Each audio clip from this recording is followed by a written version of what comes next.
everybody, welcome to my channel. It's exactly 08:33 in the morning here in London. So welcome to my channel, everybody. All of you guys, viewers and subscribers, I just would like to thank you for your continued support. So guys, welcome again to my channel, and please do subscribe, please do like and do share. So I am actually, guys, inviting you to share this video, okay? To share this video, because in the next coming days I am now ready to publish videos that have been circulating around the world. So these videos started to circulate in Africa, okay? I have compiled a lot of evidence, okay, towards the abuse that I've been experiencing for years now, okay, guys? I've had to wear a microphone, I've had to wear a camera sometimes to capture some of these issues. And so a video is actually, not just a video, a lot of material is actually circulating across the world as we speak. So I couldn't do it here in the UK because obviously, you know, the material was going to be blocked out. All right, guys? So that is the other thing I would like to let you know. So as soon as I'm ready, okay, I'm going to make that material available here on YouTube. So you may be wondering, is the material on YouTube?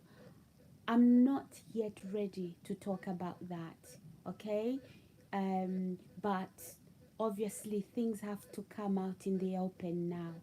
Okay, guys, so welcome to my channel. Please do like, do subscribe, and do share. So guys, yeah, leave me comments in the comment section below. Let me know where you are watching me from. Dear Mr. Corrupt Police Officer, if you are here to watch, I need you to know what you've done to me is actually circulating across the world. It may not be here in England yet, but it is in England. So I couldn't put those images, the videos that I've been recording for years, the assault you did on me. You don't know what I was wearing on February the 18th, okay? February the 18th, 2021. You have no idea I had a camera on me. All your assault, everything you guys did to me is actually recorded. As I speak, these images are being recorded in Africa, in America, in different parts of the world, and everything you did to me is being seen. And everything that has been happening to me after you did a forced imprisonment on me, Mr. Police Officer, from Bromley, okay? You pretended your name was Christopher Emberson, and you told me you were from Croydon Police Station. After I went to Bromley Police Station to collect my iPhone, my brand new iPhone that you took. So after you did a forced arrest on me, you confiscated my iPhone after I was released without charge. You falsely accused me of an assault on a police officer. I've never done that before. And you arrested me, okay?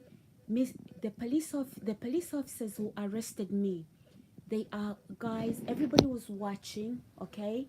Everybody was watching. The police officers who arrested me, they are from Bromley Police Station, actually St. Mary Cray Police Station in Orpington, okay? They are from St. Mary Cray Station in Orpington, All right. So it's a very tiny police station, okay, at the back of a hotel called Mary Rose Hotel. So, guys, this police officer thought he was clever. In fact, guys, I've been seeking for help, okay, in the justice system, and nobody has been listening. And they thought I was powerless. They didn't think that I'm doing something about it. So it's time now I speak about it, and it's time now. It's time now that I speak about it, guys, because guess what? Those images are circulating in Africa, and this particular police officer and his group, they are in fact right now leaving text messages, leaving comments in the comment section below, saying that it's almost funny. It's not. It's not almost funny, Mr. Corrupt Police Officer. You are corrupt, and you don't need to be wearing a police uniform. You belong in the prisons. That is where you belong. Okay? You thought you assaulted me. You thought you finished me. No, you didn't finish me. I am going to speak up now. So you can block my channel. And it's only you that are having access to this particular channel, because you are all scared. You are scared of what? Of me speaking up. But don't worry. Don't worry, because if you thought you've blocked me, okay, there's a lot of information, a lot of your videos that are going out in circulation. So from the day you assaulted me on the 18th of February 2021, okay, I separated myself from my family and friends, okay, so that you don't even know what support system I have. And somehow you've been paying people around me, okay, to isolate me. And you thought you won. No, you didn't win. You've been paying them that money for free. Let me talk about my story now. If you think it's funny, let's talk about my story. Guys, welcome to my channel. Please like, please subscribe, and please share. This police officer is actually trying to raise my temperature. He's sending criminals from the prison to leave comments so that he distracts me from speaking up. Guys, let's talk. Let's talk, guys, about what has happened to me. So, guys, yeah, subscribe, like, and share, okay? If you haven't already subscribed to my channel, please subscribe, please like, please share my video, okay, guys? Invite friends and family.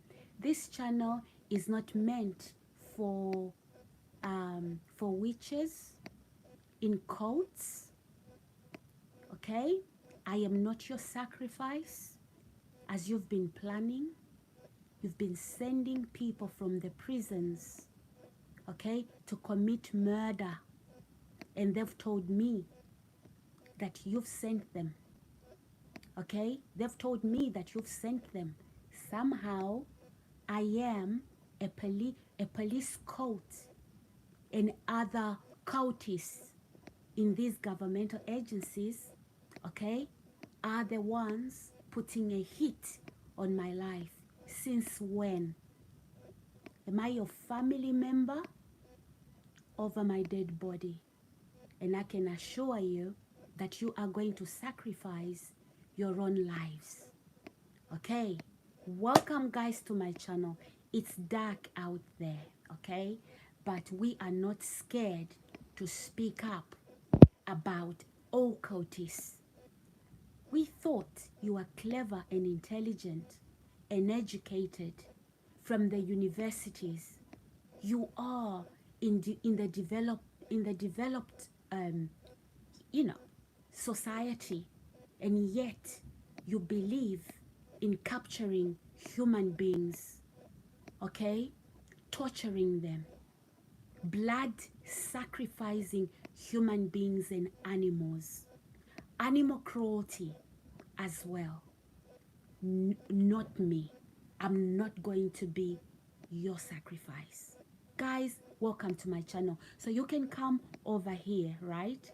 And leave all the comments that you like. I am not distracted. I am going to speak about my story. Guys, subscribe, do like, do share. So guys, why am I here? I am here because I need to tell my story. Okay? And here it goes. So guys, I went through a divorce. And my divorce went through in 2020. And by December 2020, my divorce papers came through. Okay? And during the divorce, okay, I experienced a lot of challenges, all right? Being forced to remain in a marriage that I didn't want to, okay? I wanted to walk out of a marriage because it was abusive, emotionally abusive, psychologically abusive, financially and mentally abusive. And also there was infidelity, okay? So I was married to a man who then went and had a family with a woman from the same, from the backyard where he comes from. This woman is an escort, okay? She's known to be an escort. And, I won't even go into detail about that. So my ex-husband started a relationship, okay, with an escort. So a woman who just sleeps with anything and everyone. And this man, I married him at a very young age. I was very young. Okay, guys? I was barely 21 when I got married to this man. I had 2 children with him, and he decided he was going to start an affair with an escort. Okay? She was looking for a man to pay her rent. Okay? She came from Africa, and she came and she damaged my family. Okay? Literally tearing my family apart. Okay? And this is the story. And unfortunately, guys, my ex-husband started to lie. He started to say I'd left him. He was lying to the children and not telling our children, the whole truth. So he was lying to them. Meanwhile, he had left a long time ago. But before all of this, guys, before 2020, before I divorced him, in 2016, my ex-husband became very ill to the point where he was going to die. Okay, I have pictures where he was in hospital in intensive care. He was neglected in that hospital, and I had to fight for him to live. It took out a lot out of me because there was a lot of neglect. Okay? He had no idea what was happening. Meanwhile, this is the same man, okay? This is the same man who had actually started an affair, okay, with an escort, a prostitute from Africa, from his home country where he comes from. Okay, so she's a prostitute, she's an escort, and she came into my marriage. Okay, a marriage over 20 years. I was married, oh, yeah. Okay, So she came into my marriage all the way from Africa.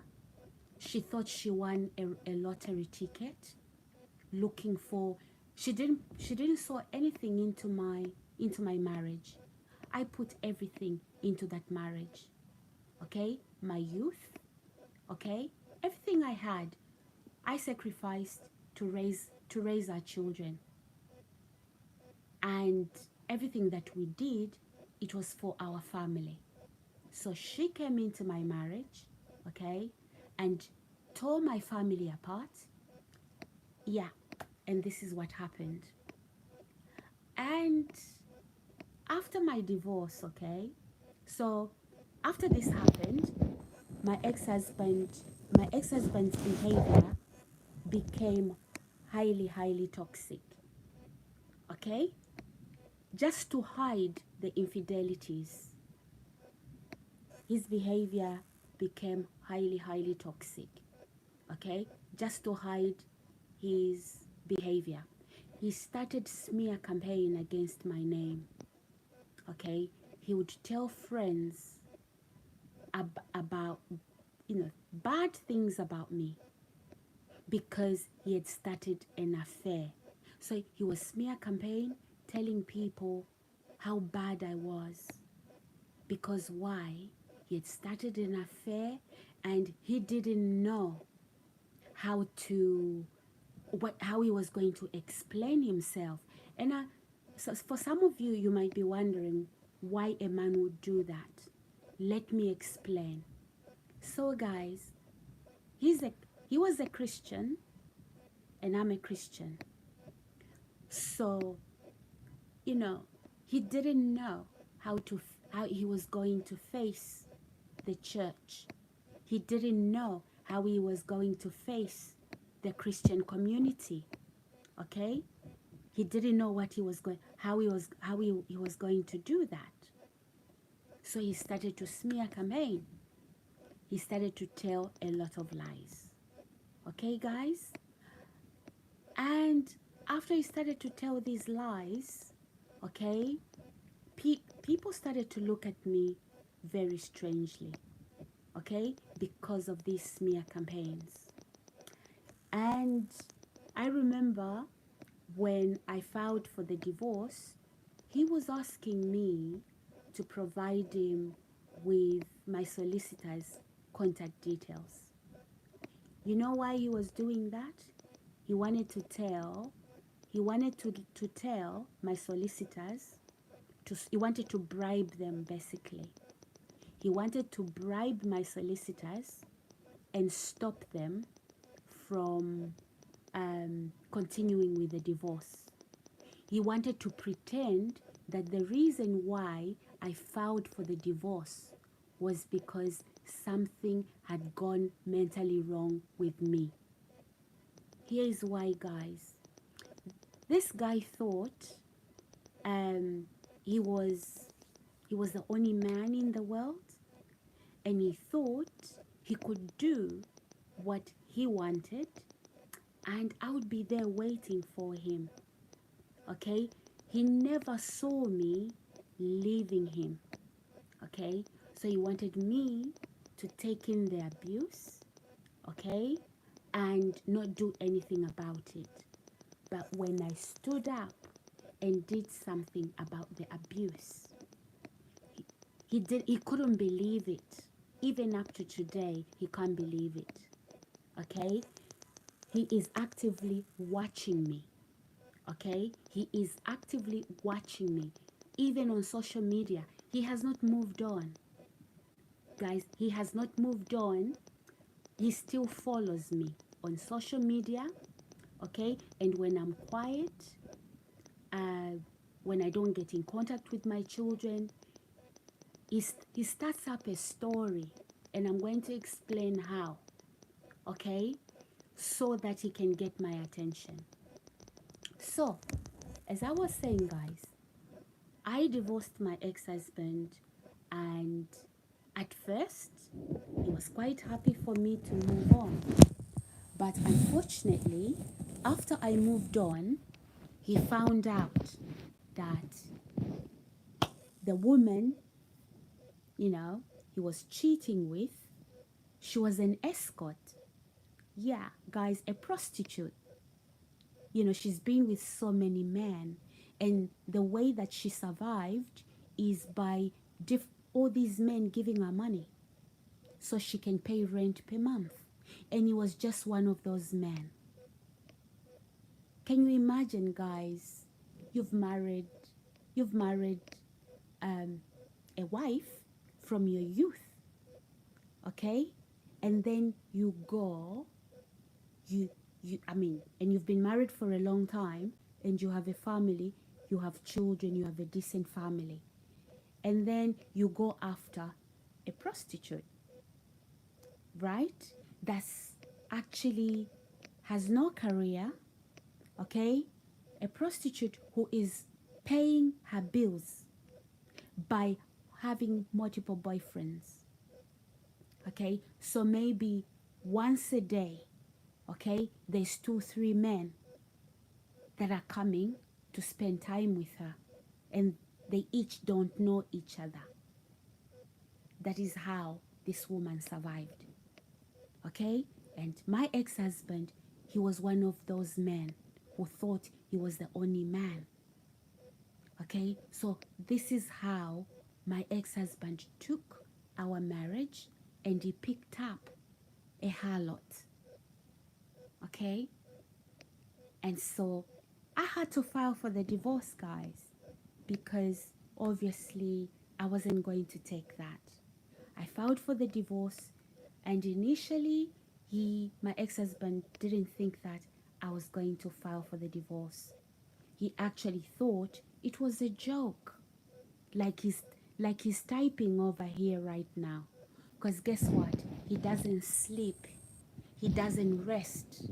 He's hoping that somehow one day I'll call him and say that I'm outside on the streets. Come and pick me up. Guys, something has gone drastically wrong with my ex-husband. I don't know what cult he has joined, but his lifestyle is a little bit reckless. And I'm going to explain all of that. Now, let's move on to talk about where the police misconduct comes from. So my ex-husband runs a hotel business in Orpington, Kent. And this hotel business is opposite a small police station. Okay, St. Mary Cray Police Station in Kent. And there are police officers in that police station because the hotel has a pub. They go into that pub off duty, okay? And so these particular officers, they know my husband, he knows them. And I believe some of them get free beers from him, okay? This is where my story is coming from, guys. Let's move on. So, guys, as I said, I filed for divorce in September 2021, okay? In May 2021. That is when I filed for divorce. And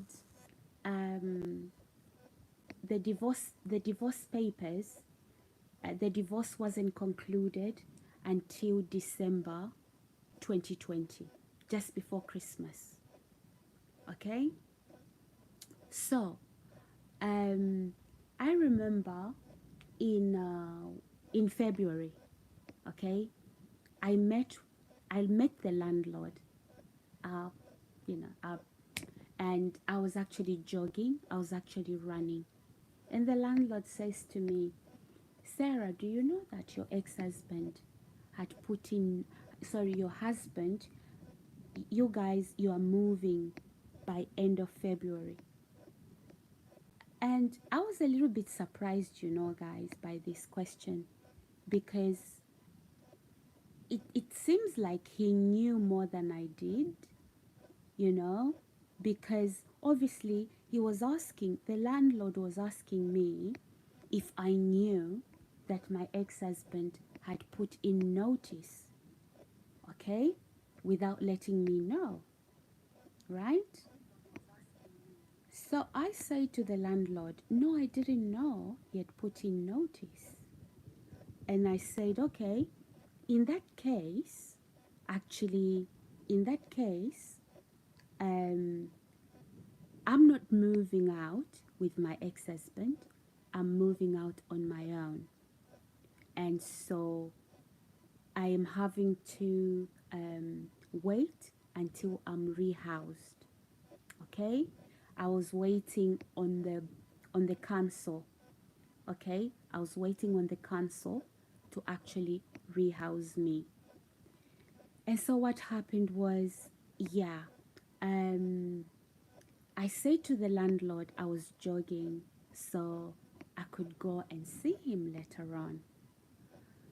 So when I got some time off, I went to see the landlord.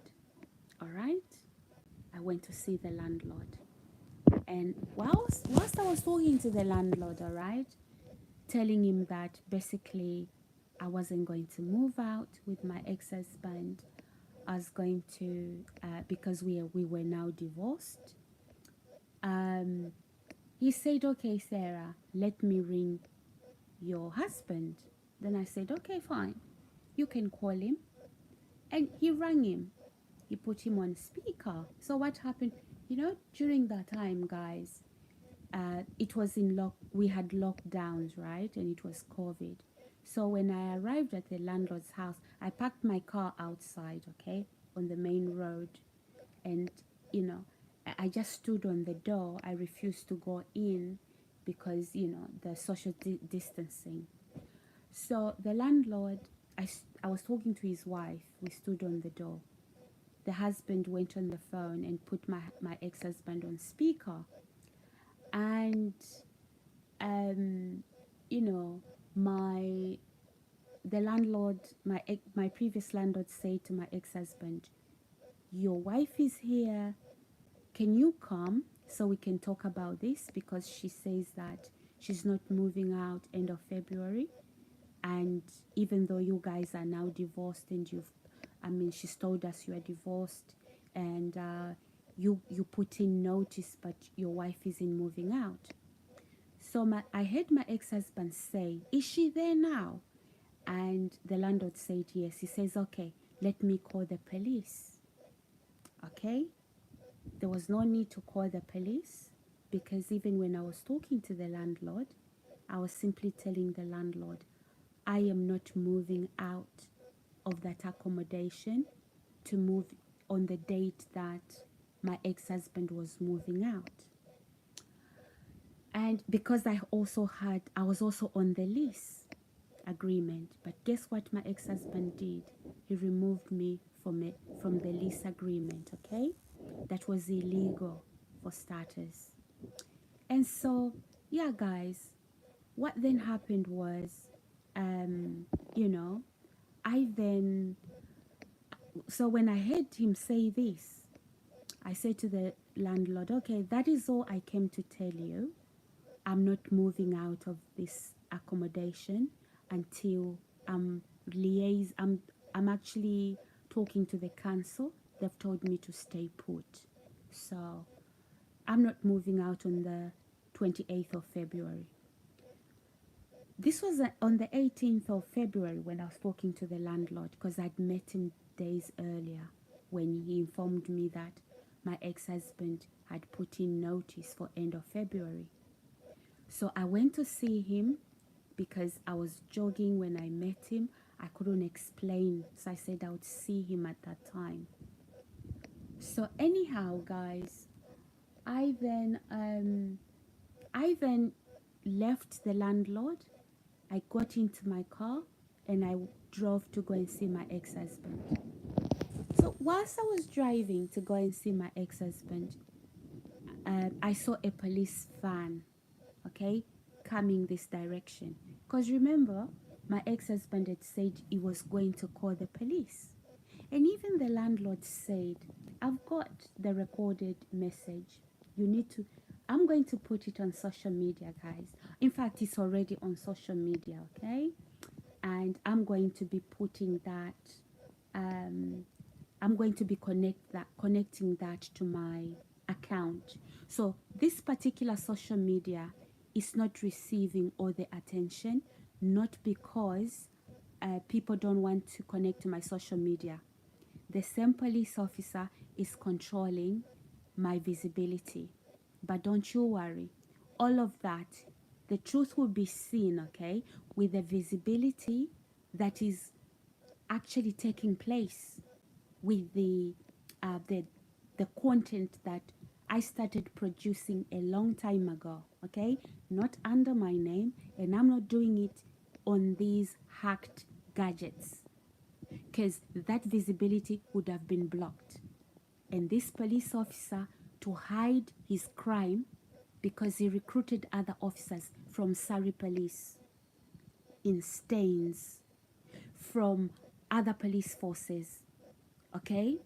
And I have all the evidence, and you will see the videos, guys. In fact, I used to walk around with a recorder and nobody noticed.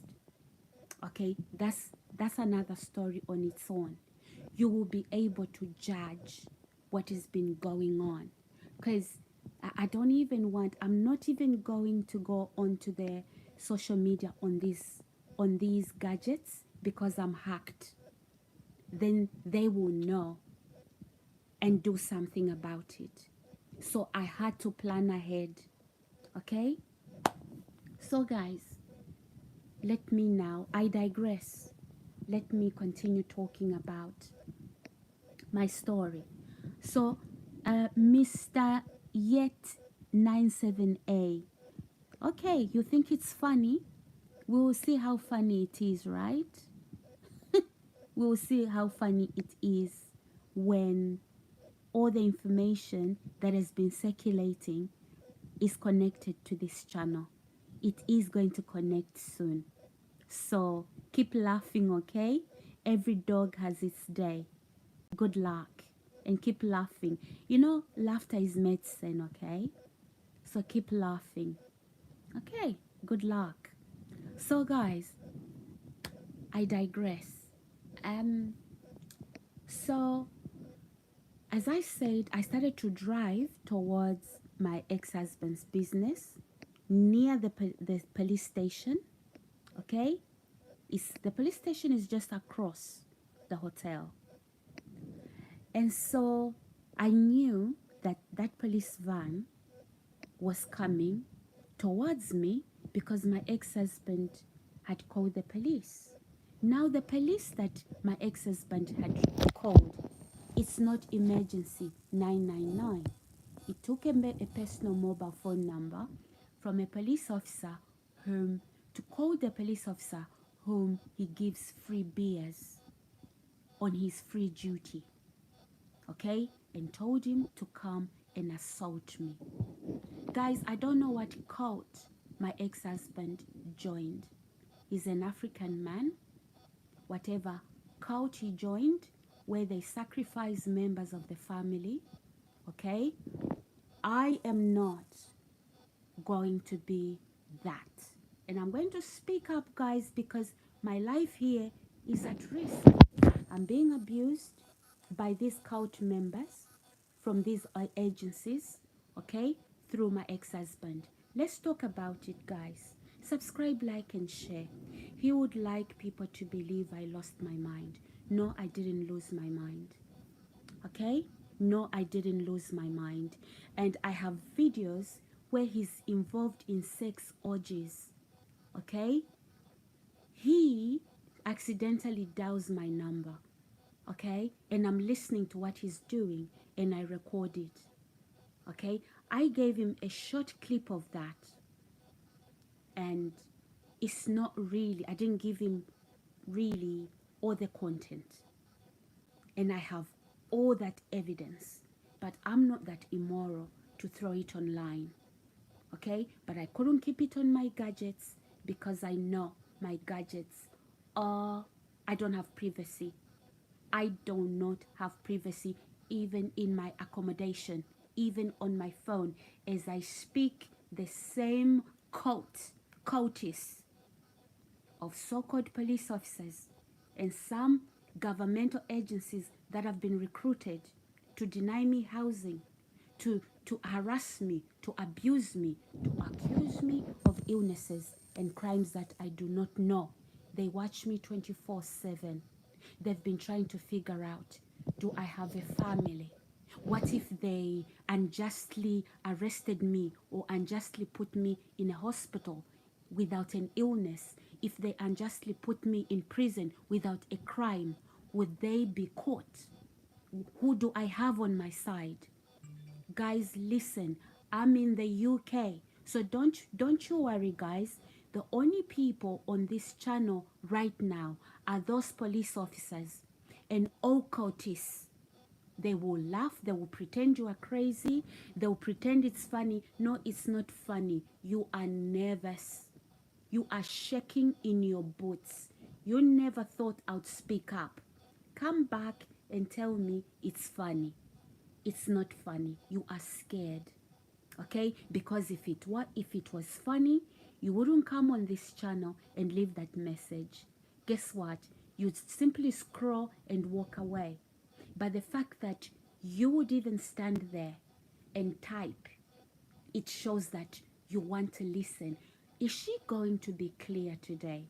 Don't you worry. I know how to speak. I know how to communicate. I've been playing dumb. Okay? You've been playing checkers and I've been playing chess. Okay? I don't show you exactly who I am and exactly what I'm capable of. So don't worry. You've had years to study me, right? Good. And you thought you knew me. Guys, I digress. Subscribe, like, and share, guys. My channel, my name is Sarah. Let me know where you are watching me from. So I digress. Let me continue, guys. So this particular police officer, he was driving towards the direction I was coming from. So where was I going? To the hotel from the landlord's house. So it's like 3 minutes drive, okay, from the hotel to the landlord's house. From my house again is about, total journey is about 5 minutes. From my house to the landlord, from the landlord to the business hotel and the police station. Okay, so it was the same area. Even walking distance, you didn't have to drive. So when I went to the hotel, my ex-husband wasn't there. I simply got back into my car. He was there, but he was pretending not to be there. I got back into my car. I drove back to where I was coming from, and I found the police waiting for me past the landlord's house at a school. There's a school there.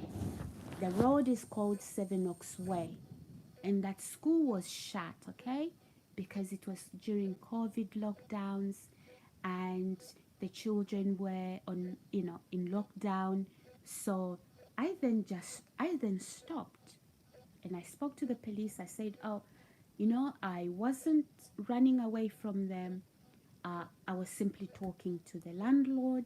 Nothing had happened, but I heard my ex-husband was calling the police, and I just stopped to say I'd actually seen them, coming, and so I just wanted to explain what had happened.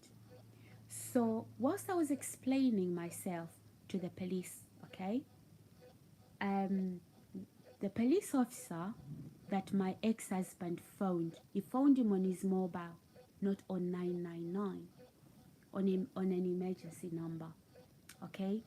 We were all sitting in the police van because I was showing them the video, okay? When I was speaking to the landlord.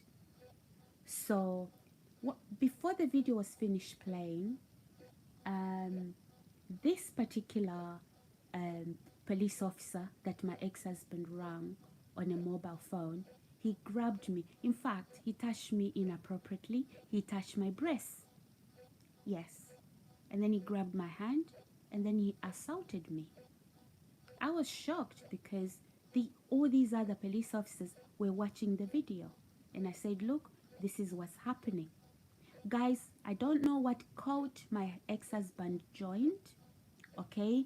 Definitely, there's something that is happening, but I have to explain what I know, all right? And I'm not going to be here to be made to sound like I've lost my mind. I'll explain exactly what everybody can physically understand. But definitely my ex-husband involved himself in things that he shouldn't have. Because I will tell you why. Because number one, he's a Christian, okay? He left Christianity. He joined Satanism, okay, guys? And this officer who assaulted me, he's a part of a group that my ex-husband now belongs to. I don't know, he put my name on the table, okay, to gain riches. Yeah, I think, guys, you've heard these stories. You've heard these stories before, right? These stories are true. I'm not the only one at the receiving end of this occult practice. My children have gone through a lot. You understand me? Even one of my kids with these same police officers. Okay? And my ex-husband hasn't been there as a father to protect my son. Okay? Because why? He put our names on the table. Let's talk about it, guys. Because you know what? I've got nothing to hide. And I will not conceal people trying to murder me in the name of a cult. All right? Those of you that are Christians, you understand what I'm talking about. If you are not a Christian and you don't understand this, don't, and even if you are a professional, okay, don't assume you know what I'm saying. No, you don't. Okay? Only a Christian, only people who know what I'm talking about would understand this. So just because you are a professional in some capacity and you don't understand these things, you will not have understanding. So listen and learn. Okay? Some of these crimes that occur on people, they are actually occult. They're from cults. But I've lived to tell my story. You understand that, guys? So you that are typing here saying it's almost funny, you will be surprised that it's not funny. And I am aware that the only people I have watching me is the occultists themselves. You've contacted YouTube to block, to stop my visibility. What you do not know is that even if you deleted this video, okay, it would have already been recorded somewhere else and it will be circulating, and even evidence will prove that I spoke about it and that video didn't appear on my channel. So all those plans you had, trust me, it's not me. It's not none of mine are going to be affected. You join the occult, right? You sign people's names in blood. Guys, it's madness out there. And these occultists, right? Some of them are right here, right now. They're surprised how I know these things. Okay? Oh, it's funny. It's almost funny. No, you are shaking in your boots because I'm talking about the hidden things you think you do. What is money? Putting your signature in blood so you can get rich. Really? Really? Isn't there a way to make money? Like legit business without blood involved, without killing people? I thought this is the first world, the UK, right? And you are still in those days, the Victorian days? Come on, guys. Let's proceed. Okay, guys? Now, whilst I was talking to these police officers in the van, okay, guys? This particular police officer that my ex-husband was talking to on the phone, he left the van because he was now communicating with my ex-husband and whoever. He grabbed me and then he did a forced arrest on me. Guys, they nearly killed me that day. Okay, they nearly killed me. It was more than 15 of them. Okay, and one of the police officers, I have his pictures, who was targeting me for a long time. Okay, and he ran over one of my loved ones, and that loved one is a child at the traffic lights, and he was prosecuted for it. So he started to target me.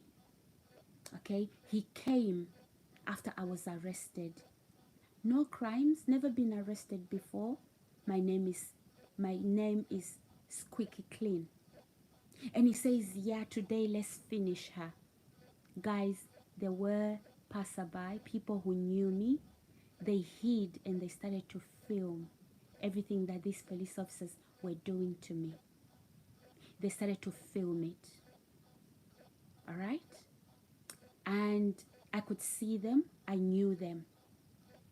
And then after they filmed it and I said, look, I can't breathe, and I was losing consciousness. This couple came from from where they were. It wasn't really the grass, but they stood in sort of like a shrub so that the police can see them. And I said I can't breathe, so they quickly disrupted all of that. Like there were passerbys, they came out. I could see that, even though I'd started to lose consciousness. And then the police panicked. They said to me, "Oh, do you have any illness?" The couple that were filming, the man shook his head to say no, okay, because now the police officer put his body cam, okay. So if I had died during transportation, he was going to say I had underlying illness. Guys, they pressed me down to die. Okay? They pressed me down to die. They held me down and sat on me, held my mouth on the side, held my mouth, held my nose. I couldn't breathe. And you think that is funny, Mr. Yet 97A? You think it's funny? You are a cultist, aren't you? A Satanist. Yes, guys, that's what happened. They held my mouth. They sat on me. I couldn't breathe. Okay? And I was struggling. And then this couple, and I could see the couple, they ran out of the shrub to disrupt the police. That is when they left me. And then I was like suffocating. I couldn't breathe. Then that is when they asked me, oh, do you have any underlying illnesses? And I could see the couple shaking their head. And they wanted me to say I had an illness so that they record it on the camera. In the event that I passed out, they would say no, she had an illness. So that is because the police wanted it recorded on camera. Guys, they put me on a van, okay? And this particular police officer, the one I said, he came after my arrest and said, let's finish her today. I believe he is actually stationed at Bromely police station. But I used to see him at St. Mary Cray station, because St. Mary Cray station is a little police station, okay? And when I'm driving from the hotel, because obviously it's my ex-husband's business, he used to follow me a lot. And one night, he even followed me to the point where he was tailgating. I stopped. I said, sir, can I help you? Okay, so this time, he says, yeah, today we got her. Let's finish her. Police guys, They held me down. They held my mouth. They held my nose. One of them sat on my back. I was flat on my belly. I wasn't even fighting. I wasn't even struggling. I was weighing about 50 kilos, about 50, about maybe 52, 53 kilos. And I had these officers, and then one of them was pushing my legs inside, and one of them sitting on my back, and then one of them holding both my mouth and my nose, and I couldn't breathe. Okay, guys? So that day I was going to be murdered by the police. Bromley police officers in the UK. Guys, subscribe, like, and share. And wherever you are, please try and use another camera and record this and make sure it circulates, because these police officers, right? As you can see, my channel this channel isn't even progressing. You will see my main channel, guys. When I started my main channel a few years ago, I have thousands, okay? In fact, I'm over 200,000 subscribers. And I'll show you, you will see one of these days that my first video was over 800 subscribers. But this particular channel, because I'm talking about these police officers, they've contacted YouTube, and they've put my visibility has been restricted. And some of the videos I have produced to talk about the police brutality have been deleted. For example, the video that I did on Tuesday. What's today? Today is today. What's today? Friday, Thursday. That video I did on Thursday night after on Tuesday night was deleted. Why? Because I was talking about the police brutality. Guys, I digress. So, and then because this couple and other people came, because now people were calling each other. Because remember, I was from the area, and these people knew me, okay? And everybody in that area liked me. Never had a problem there. And anybody, even the genuine, authentic police officers, not every police officer is a criminal, okay? They can research in Orpington, where I lived, and in Bexley. I never fought with neighbors. I never fought with anybody. I never called the police. Never, ever. Okay? So I was brought into the areas where I'm living right now to be poisoned, to be murdered. I've been poisoned, guys, in my accommodation, even in recent weeks. But I'm getting ahead of myself. I digress, because I have to finish this story. Guys, subscribe, like, and share. Okay? Subscribe, like, and share. And if you listen to this video later, please ensure that you have a separate camera where you are also recording my voice, because they don't want this information to get out, okay? They are trying to conceal crime. So guys, subscribe, like, and share. My name is Sarah. Welcome to my channel, guys. I am addressing police brutality, okay? I am addressing police brutality. I am sorry, guys. I am addressing police brutality, what I have personally experienced, guys. Police trying to murder me in the UK, okay? Even if I wanted to go on holiday, they wouldn't want me to go on holiday. They want me dead. Okay, guys, they've been trying to kill me because they don't want me to speak up. Is it all the police? I don't believe that. Okay? But the police officers, the police officers who joined their colleague, I don't know how he flagged me up, but it was one police officer who started to smear campaign. Guys, subscribe, like, and share. Okay? There's so many crimes against me and against my family that has occurred, and I need to speak up, and the time is now. Okay, guys? Subscribe, like, and share. So yeah, guys, this is my story, and let's proceed.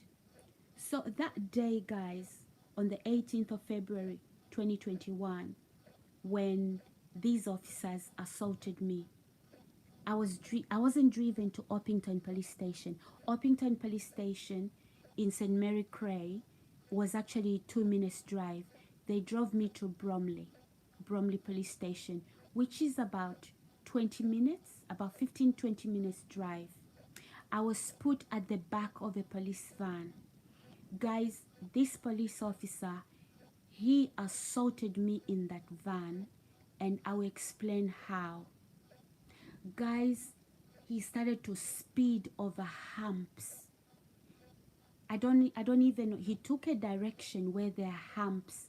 He didn't even take the straightforward direction to the police station. Okay? Guys, he started to speed over. And he put cuffs in my hands at the back behind me like this. And then he started to drive the van recklessly, and my head was hitting, you know, in the wall of the car, in the sides of the car. And when we arrived at Bromley Police Station, he went past. And guys, it was real assault, and he knew what he was doing. We arrived at the police station. I was screaming. I was in pain. And so I said, please, in my hand. And he had put the cuffs tightly. I'd never been arrested in my life before. Guys, I've never been a criminal. I don't have any criminal records. I've never been arrested before, okay? And sadly, these people, when this officer did that to me, he doesn't know my history. He doesn't know where I grew up. He doesn't know anything about me. So all the stories he started to say to tell about me, they don't match. Okay? Yeah? Maybe, drug addicts and alcoholic who grew up in the UK. That kind of person, that kind of lifestyle would be like, everybody would believe it's a true story, but not for me. And so even to the point where this police officer has been recruiting prisoners, okay, people from the prisons, criminals that maybe have been dealt with in the justice system, recruiting them, okay, and he knows what they are capable of, so that he can abuse me indirectly, because he heard I started to speak up. Let me not go ahead of myself. Let me go back. So we arrive at Bromley police station, and I'm screaming. He puts me on a camera, okay, and I'm in pain. And so he starts to say, oh, she's unstable. She's going to need a capable adult. Guys, that week, actually a few days before then, I just come from work. Okay, I'd driven over 200 miles from work, and I had responsibilities, and I'm talking about serious responsibility, but for confidentiality, I am not going to divulge, okay? Just a few days before then, and he's saying, because of the pain that he's put me through, so he assaulted me in the van, okay, and I'm in distress. Now, we arrive at the police station, I'm in distress. He tried to use that distress, filming me, okay, because in the police station there's a camera, okay? So now I'm under the camera and in distress. So he wants me filmed, looking like that in distress, me to appear as if I am unstable. So he says, oh, she's unstable. He started to say that I was mentally unwell. Guys, I've never been mentally unwell. I've never been treated of mental health conditions. Even to one of my landlords, he told the landlord that apparently I've been in a mental institution and taken medication, because this landlord, one day, she was also hired to abuse me. and then accused me to have attacked her. She says, oh, we've been told that you've been in a mental institution and taken medication. So this particular police officer, he's the one who's been running this smear campaign. Guys, this individual is sick, because let me tell you something. When you move to live anywhere, okay, people are people everywhere. They don't target you because you are new in the area. Nobody hardly knows you, and not everybody knows each other. Maybe the neighbor next door, the neighbors next door will know you are new. But this particular police officer, he moves into the area that I move into, he starts to smear campaign. So the neighbors are told that I am a shoplifter, I am a prostitute, I've been in a mental institution, I am unstable, and he lies to these people. Okay? Guys, but let me not go ahead of myself. Let me go back. Okay? Let me go back. So we arrive at the police station, and later on, after 45 minutes, guys, they take off the cuffs and my hands are swollen. Remember, I've never been arrested before. Guys, I have young adults, okay? I have young adult children. I've never been arrested before in my life. I've never committed a crime before. I've never had a criminal record. I never experimented on drugs or alcohol, even in my teenage years. Okay? In my teenage years, I worshiped Jesus. I became a Christian in my teenage years. And those of you from school, those of you family members, okay, when you watch this video, yeah, refrain from commenting, because obviously they will know you are my support system. They will know you are my friends. They will know you are my family. Let them, I don't want them to know all of that, okay? It's been deliberate, because these occultists, they've been trying to find out who I have in my corner, okay? Paying people off to defriend me. Who does that? Who does that? So guys, let's proceed. So while in the police station, 45 minutes later, they took the cuffs off, okay? And the interview didn't take place immediately. I arrived there at the police station about 6 o'clock, 6:30, and the interview didn't take place until the morning. And this police officer had given a very false narrative. And I believe my ex-husband was involved in that, because my ex-husband was trying to brand me as mentally insane after I rejected him, after I divorced him. I don't know what he joined. I'm not sure he's an occultist, but as far as I'm concerned, all his family members, all his brothers are dead now. Okay? And they've died. Some of them have died a week apart. Okay? These things people join.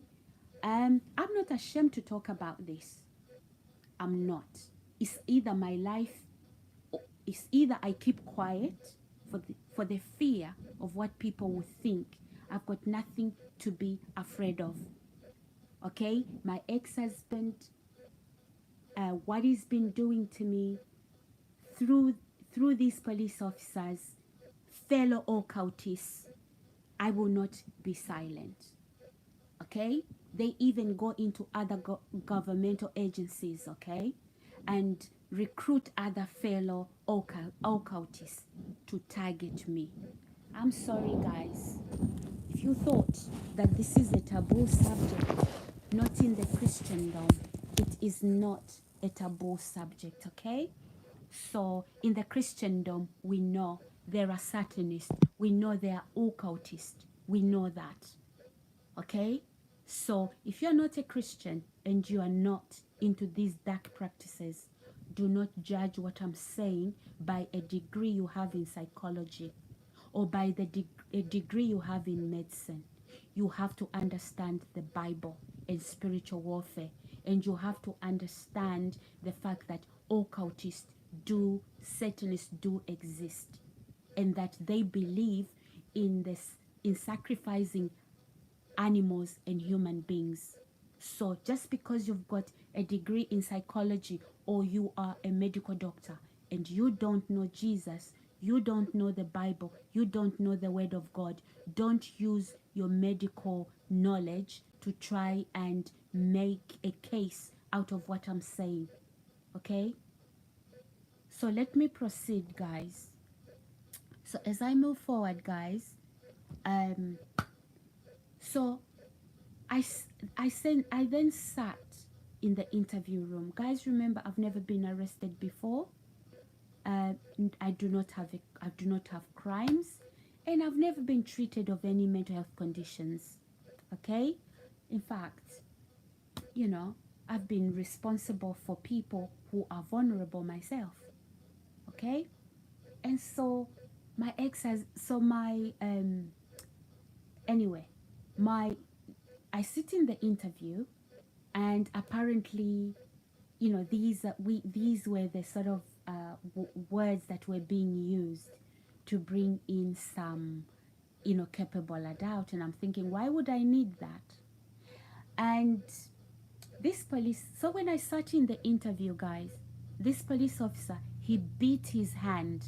I don't know whether he banged his hand, okay? And then he said, I beat him. So when he was arresting me, I said to him, why are you arresting me? He said, for an assault of an officer. I said, I didn't assault anybody.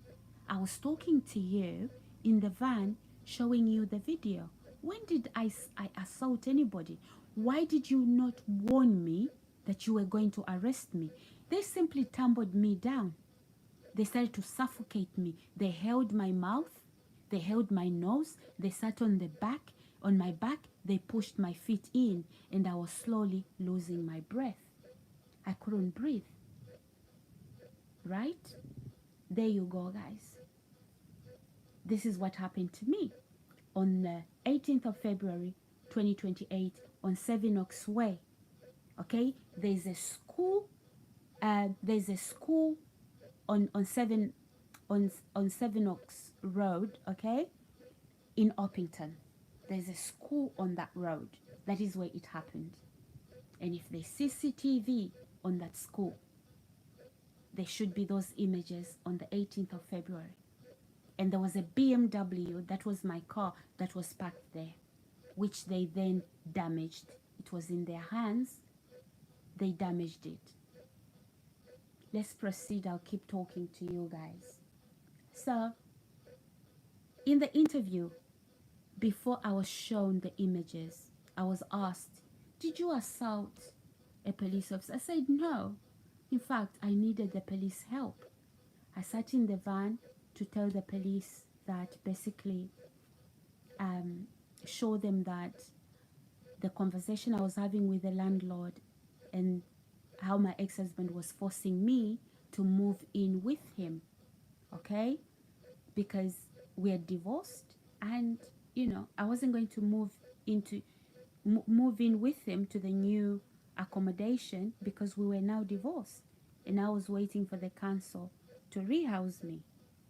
So yeah, then from nowhere the police officer assaulted me and arrested me, and before he arrested me they were about to kill me until members of the public came to my rescue.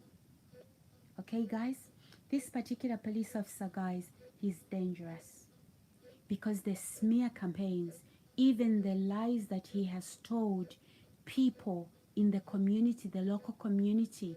And I'm not saying that every human being he has approached, in whether in a governmental agency or whether in the neighborhood, is an occultist. No, it's not like that. In fact, there are fewer than normal people. Okay?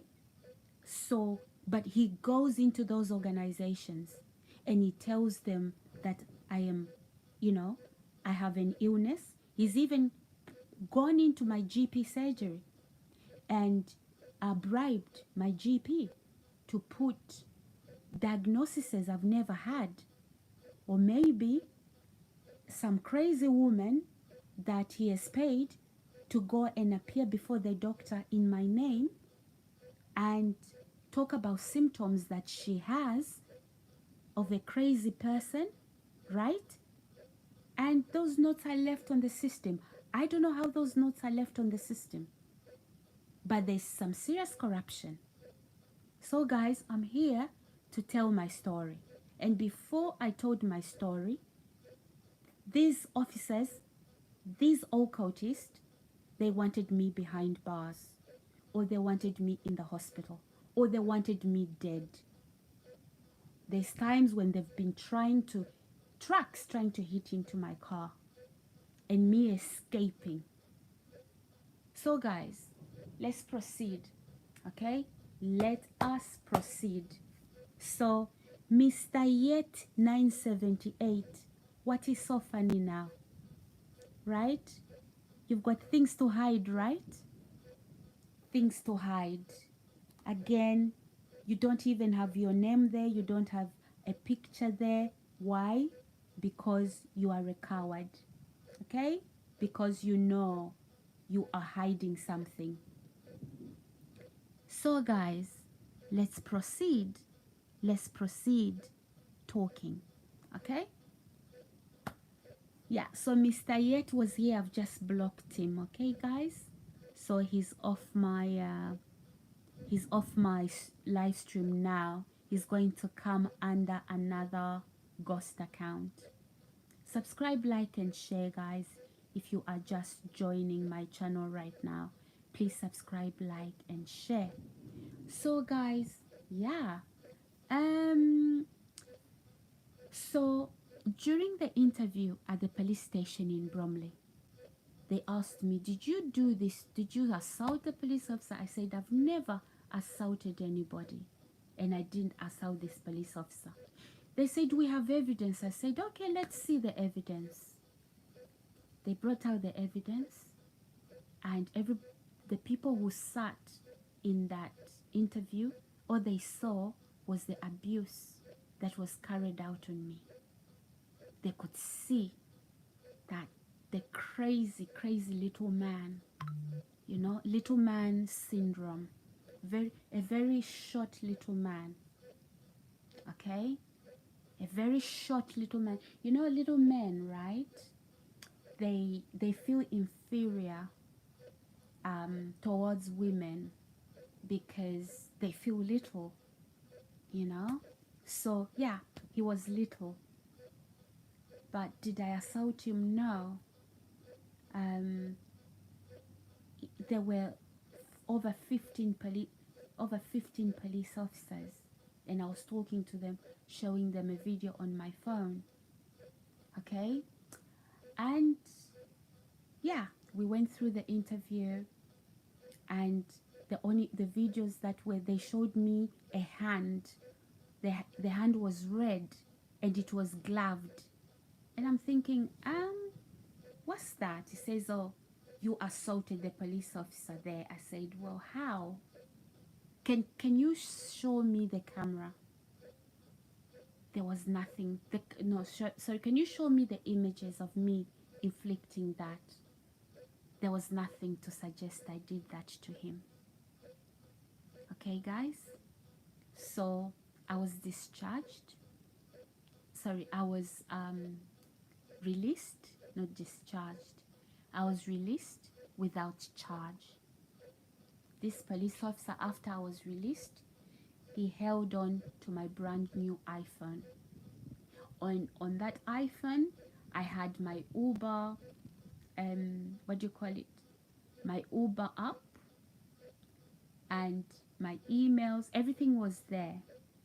I don't know what he thought he was gonna find there. I'm sure he saw that I'm squeaky clean. And he held on to my phone for over a year. Okay, guys, even though I'd been, even though I hadn't been charged of any crimes, he didn't give me my phone back. And within weeks, he started to pay his Uber taxes using my app, my Uber app. Okay, and so I'm just noticing money being paid out of my bank account. I'm at home I'm in Yorkshire, and these taxes are being paid up to £50 something. Okay, so eventually I contacted Bromley police station to collect my phone. Bromley police station, they said no, they didn't have my phone. I said no because this particular police officer who arrested me, he took my phone. They said he didn't put it in the book. He didn't record it in the book. And I'm thinking, I don't know about that, but I want my phone back. So at the reception at Bromley police station, they took my email and they say they'll give it to the officer. So the officer emailed me to say, come and meet me. I said no, I wouldn't meet a violent man. Okay, and the man who emailed me, his name was Christopher Emberson. And then he started to say, I'm not the one who arrested you. I was the investigating officer from Croydon. Okay, so now I'm thinking, okay, so you are the investigating officer from Croydon, but I was taken to Bromley police station. And so why do you have my phone? So who is the police officer who assaulted me? So we know that this officer, right, they are hiding something as a police force. And he has even deleted the emails because those emails I was exchanging with him, because he's hacked into my phones, guys. He has deleted my emails, okay, because he's hacked. I was supposed to, but don't worry. There are people who have those emails. Even though he has deleted them, don't worry. That is another sign of what's going on in my life right now. So what happened, guys, is that he emailed me to say he understood I'd gone to the police station to pick up my phone. And anyway, I sent somebody to go and pick up my phones, okay? I sent somebody to go and pick up my phone. And then, to my surprise, I couldn't even open my phone. I don't even know if what I got was actually my mobile phone. Okay, guys? And then, after that, guys, but before all of that, after this police officer assaulted me, okay, a few days later, on the news, there was an announcement of the death of a girl called Sarah Everett. She'd been murdered by one of the officers from the same police force, okay? But then he had moved, I don't know, he had been promoted to, to security. But he was from Bromley, originally from Bromley police station. And so, there was women across London, they were out on the streets demonstrating, okay? Protesting, rather, not demonstrating, protesting, okay? And so I decided I'm going to take this to Bromley police station, to the superintendent, about what happened to me. And immediately after that, a member of staff from housing at Bexley Council phoned me, because I had applied for housing, remember? And this police officer had been in my emails, so he knew I was applying for housing.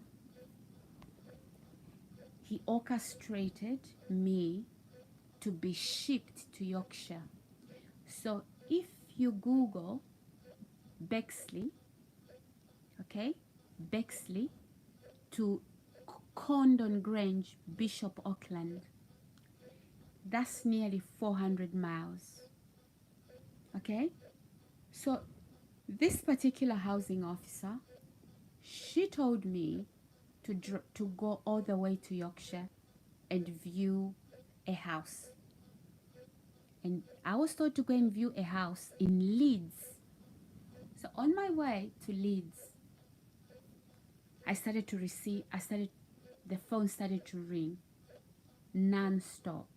And I decided to stop at a petrol station so I could attend to my phone. And this police officer had organized with some criminals. Okay?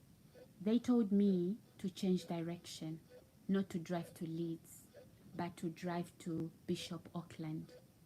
In a village, guys. In a village in Bishop Auckland, in Condon Grange. Condon Grange as Coundon, Condon Grange, Bishop Auckland. Guys, I don't have a friend there, no friend, nowhere in Yorkshire, no relatives, nowhere in Yorkshire, no history, never been there. I was being told to go and view this accommodation, that side.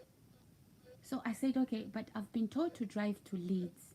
So why am I being diverted now to change route to go to Condon Grange? Anyhow, because I was told if I don't travel there, my housing application will be withdrawn. Okay, I drove there, and when I arrived, I found some criminals there. Okay, and they were waiting for me in a van for me to view a property in disrepair. So this is not a property that was in use or people had lived there before. No, this is a property from the 1800s. There are many properties like that property, vacant and vandalized. They don't even belong to anybody because they are in disrepair. They are full of mold, and not just mold, full of mold and damp.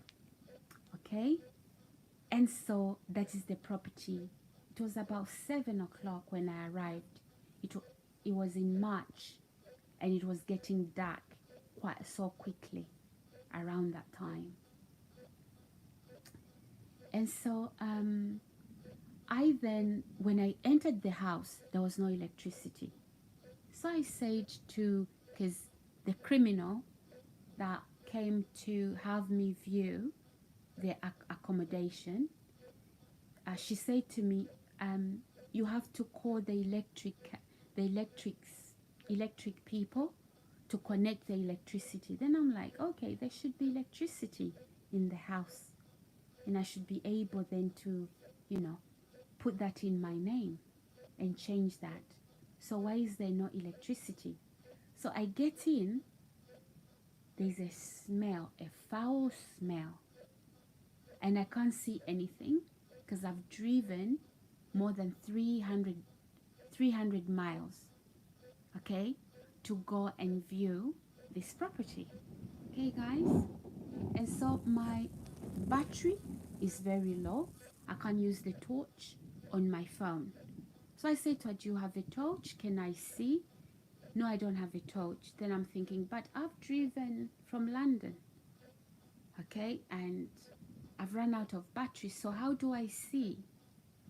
Okay, anyway, I couldn't drive back that day. I couldn't drive back, guys, to London. Because it was a long journey, okay? Just driving there. So I couldn't make it back. So I booked myself in a B&B,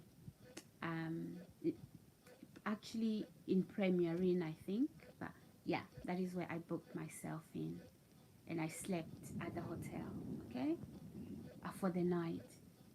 And before I drove back, I decided to go and look at the house. Yeah, because the door was even open. Yeah, guys, there was holes in the walls. Doors are off the hinges. There was the walls were spattered with, I don't know. Then I'm like, no, I can't live here. So I drove back to London.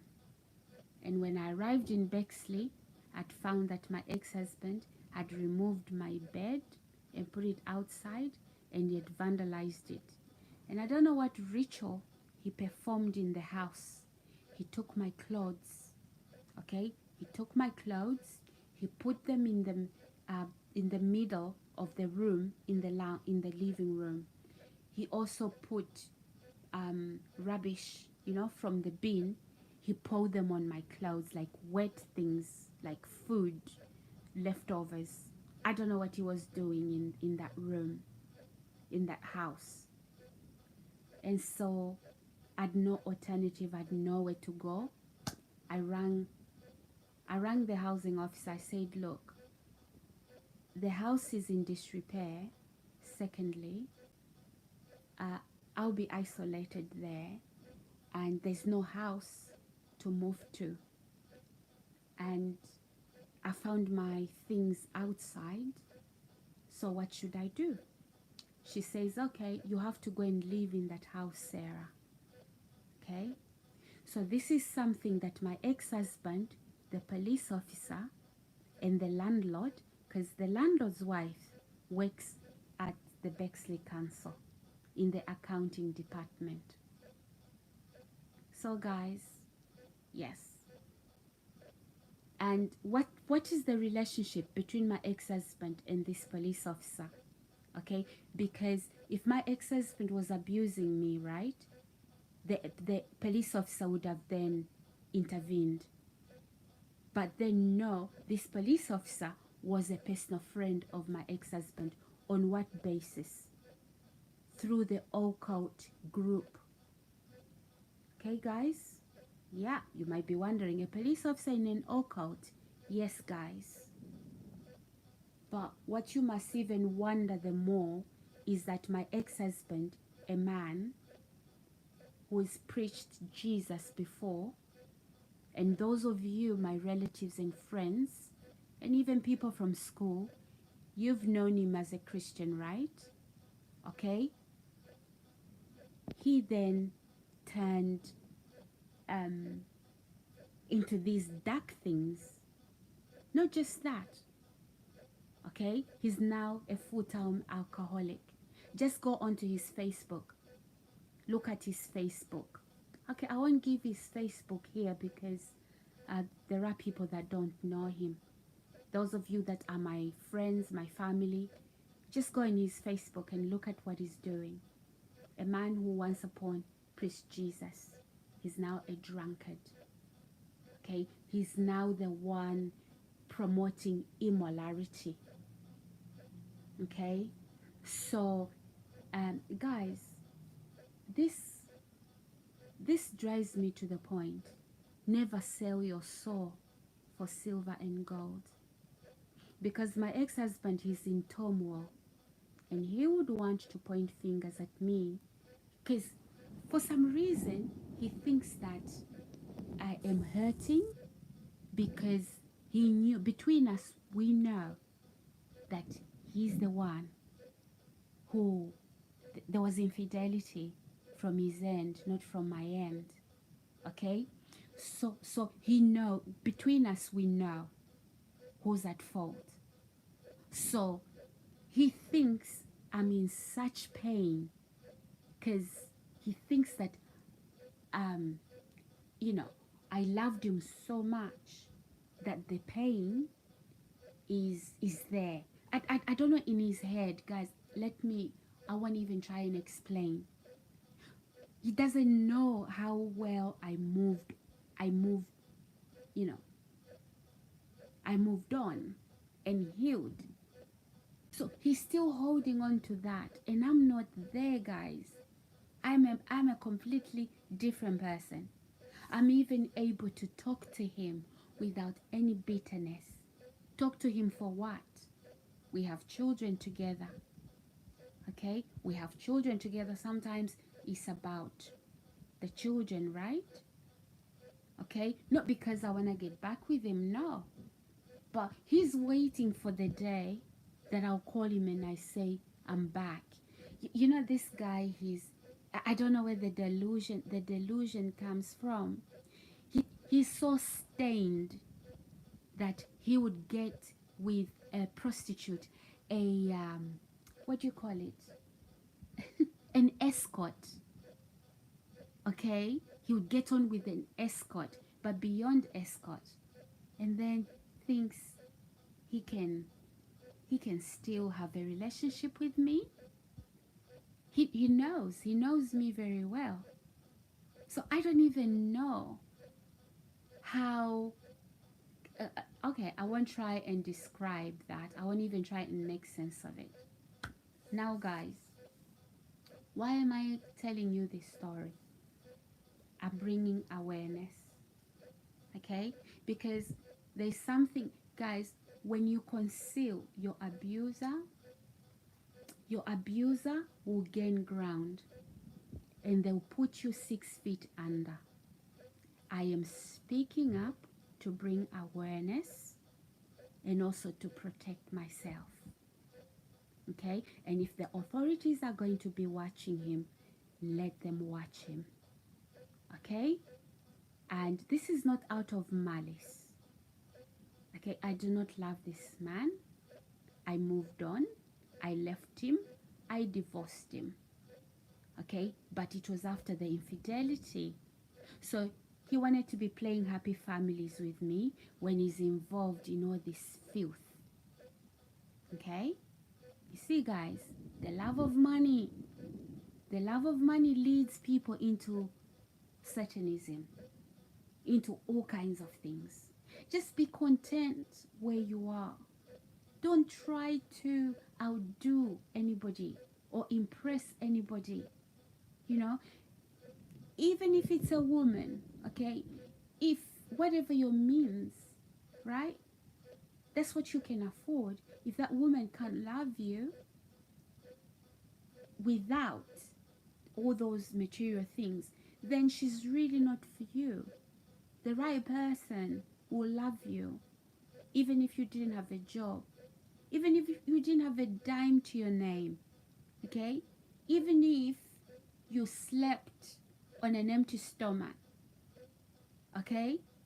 Without food, okay? Without the, the wealth and monies, they'll still love you for who you are, okay?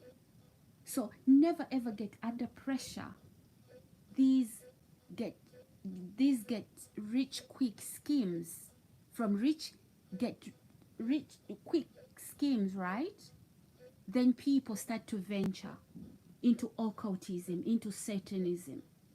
You have to be sacrificing a relative, an animal, to this dark evil entity, right? For what? For money, for fame. I'm sorry, guys. Okay. If all you have got here is a degree called psychology or whatever, medical or whatever you've got, you are not a Christian.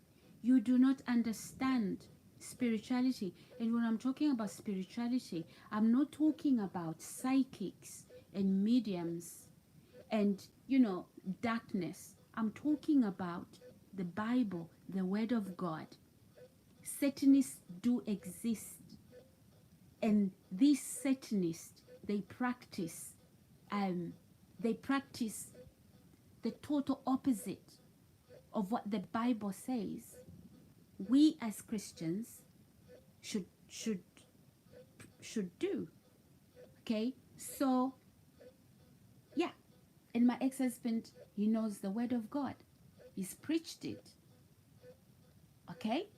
So because he wanted to get rich, I don't know. All right? He goes, he joins these cults, sex cults. So disgusting. It is so disgusting, especially when you have known Jesus. It's different before somebody knows Jesus, and then you get to hear about him, and then you are delivered. I'm not scared of speaking up. I'm sorry. I'm sorry, guys, and I'm going to tell you this. While I kept silent, they've been abusing me. Police officers, guys, people in the housing departments. So far, I've had 2 councils, Bexley and Spelthorne, being recruited by this police officer. I don't know whether they are fellow occultists or this police officer went to these councils under the disguise, but definitely they were hired. Okay? And they tried everything. They tried the murder plan, it failed, I spoke up. Then they tried to say everything she's saying, she's hallucinating, because these things I'm saying, I'm not supposed to expose them. Okay? And when I talk about them, they're alarmed and they react. The one of them has just reacted here. The one called Mr. Yet. No, Mr. Who? Yet 978. Maybe he's typing from the prisons. Because some of them, I believe, they were caught. They could be in the prisons. Because they watch me 24/7. In fact, I'm actually wondering my privacy in my room right now. In the accommodation where I am right now. I'm wondering whether there's even privacy. Okay, guys? Because these people, they've been studying me. They've been trying to find a way. And they haven't rested. 24/7. You know, it's taken them years trying to capture me. No, you're not going to do that. Not to me. My family knows. My friends know. And everybody else know. Try and kill me on the roads. Everybody else know. Try and poison me in the house. Try and recruit anybody to poison me. Everybody now knows. You can come out here and lie. Yes, this is what has happened before. This is what's been happening to me. Guys, let's proceed. Now, I digress, okay, guys? So when I arrived in back from viewing that house, and I found my ex-husband had put my things outside, and he had ruined everything, and I'm calling the council, the housing officer, and she told me to go to Yorkshire. And I'm thinking, I'm not from Yorkshire. There's no house in Yorkshire. I saw the village. Those houses are vandalized. Guys, little did I know that this particular police officer had actually orchestrated me to be moved to Yorkshire. Okay, guys? He had orchestrated that move. Okay? So I had no choice and I didn't know what to do. There was cover-ups, and now he was hacked onto my phones. He was hacked onto my emails. So anyone I tried to contact, anyone I tried to communicate with, he blocked that. And since, guys, this particular individual has been controlling all my movements, everything I do, okay, through hacking. All right, so let me proceed. So I end up in Yorkshire in a house from the 1800s. It's vandalized. The other houses next door, they are vandalized. And yeah, I contacted the landlord. I was given the landlord's phone number and email address by the so-called estate agent, the criminals in the van, the one I found at the property waiting for me to view the house. Okay, so they gave me the so-called landlord's phone number and email. So I phoned the landlord. I said, okay, this property is actually in disrepair. I can't even find anywhere to put my feet. The carpet is rotten. The walls have holes. How am I going to live here? Okay. So apparently he didn't want to do any repair work. Okay. Anyway, to make this long story short, I ended up contacting the environmental agency, the Durham Council. Okay. And then the Durham Council came to have a look at the property, and they agreed that the property was in disrepair, and they advised against me spending time in the house because I would fall ill due to damp and mold. So they said they had to contact the landlord, and if the landlord can repair the house, if not, then I would have to be rehoused. So, because obviously that's the law, right? So, but they advised me to spend as much little time as possible because of, you know, the damp would cause illness. And that's exactly what I did. I spent as little time as possible in that property. And so after the environmental agency contacted the landlord. In fact, before the environmental agency, came to view the property, they tried to contact the landlord. Okay, they looked them up in the system. When they came to me, they said, Sarah, we don't know who your landlord is because we can't find them. Who is George Huha? Is your landlord Chinese? Because this sounds like a Chinese name. I said, no. The person I've rung on that number is actually English, not Chinese. So he says, what's Huha? And I said, I don't know. And this name, George Huha, if you go on the internet right now, if you're watching me on the governmental site, and look for what's the company called? RDC Property. RDC Property. Is it Property Management? Yeah, RDC Property Management. Look under that. You will find a George Huha. But you will also find that company, right, was opened the same time I was moved to Yorkshire. Okay, so it wasn't anything genuine. So the landlord said the environmental agency were concerned. They said, we don't even know who your landlord is, Sarah. And they said to me, how did you end up here? How did you end up here? Because this is 400 miles away. Then I said, I didn't want to come here.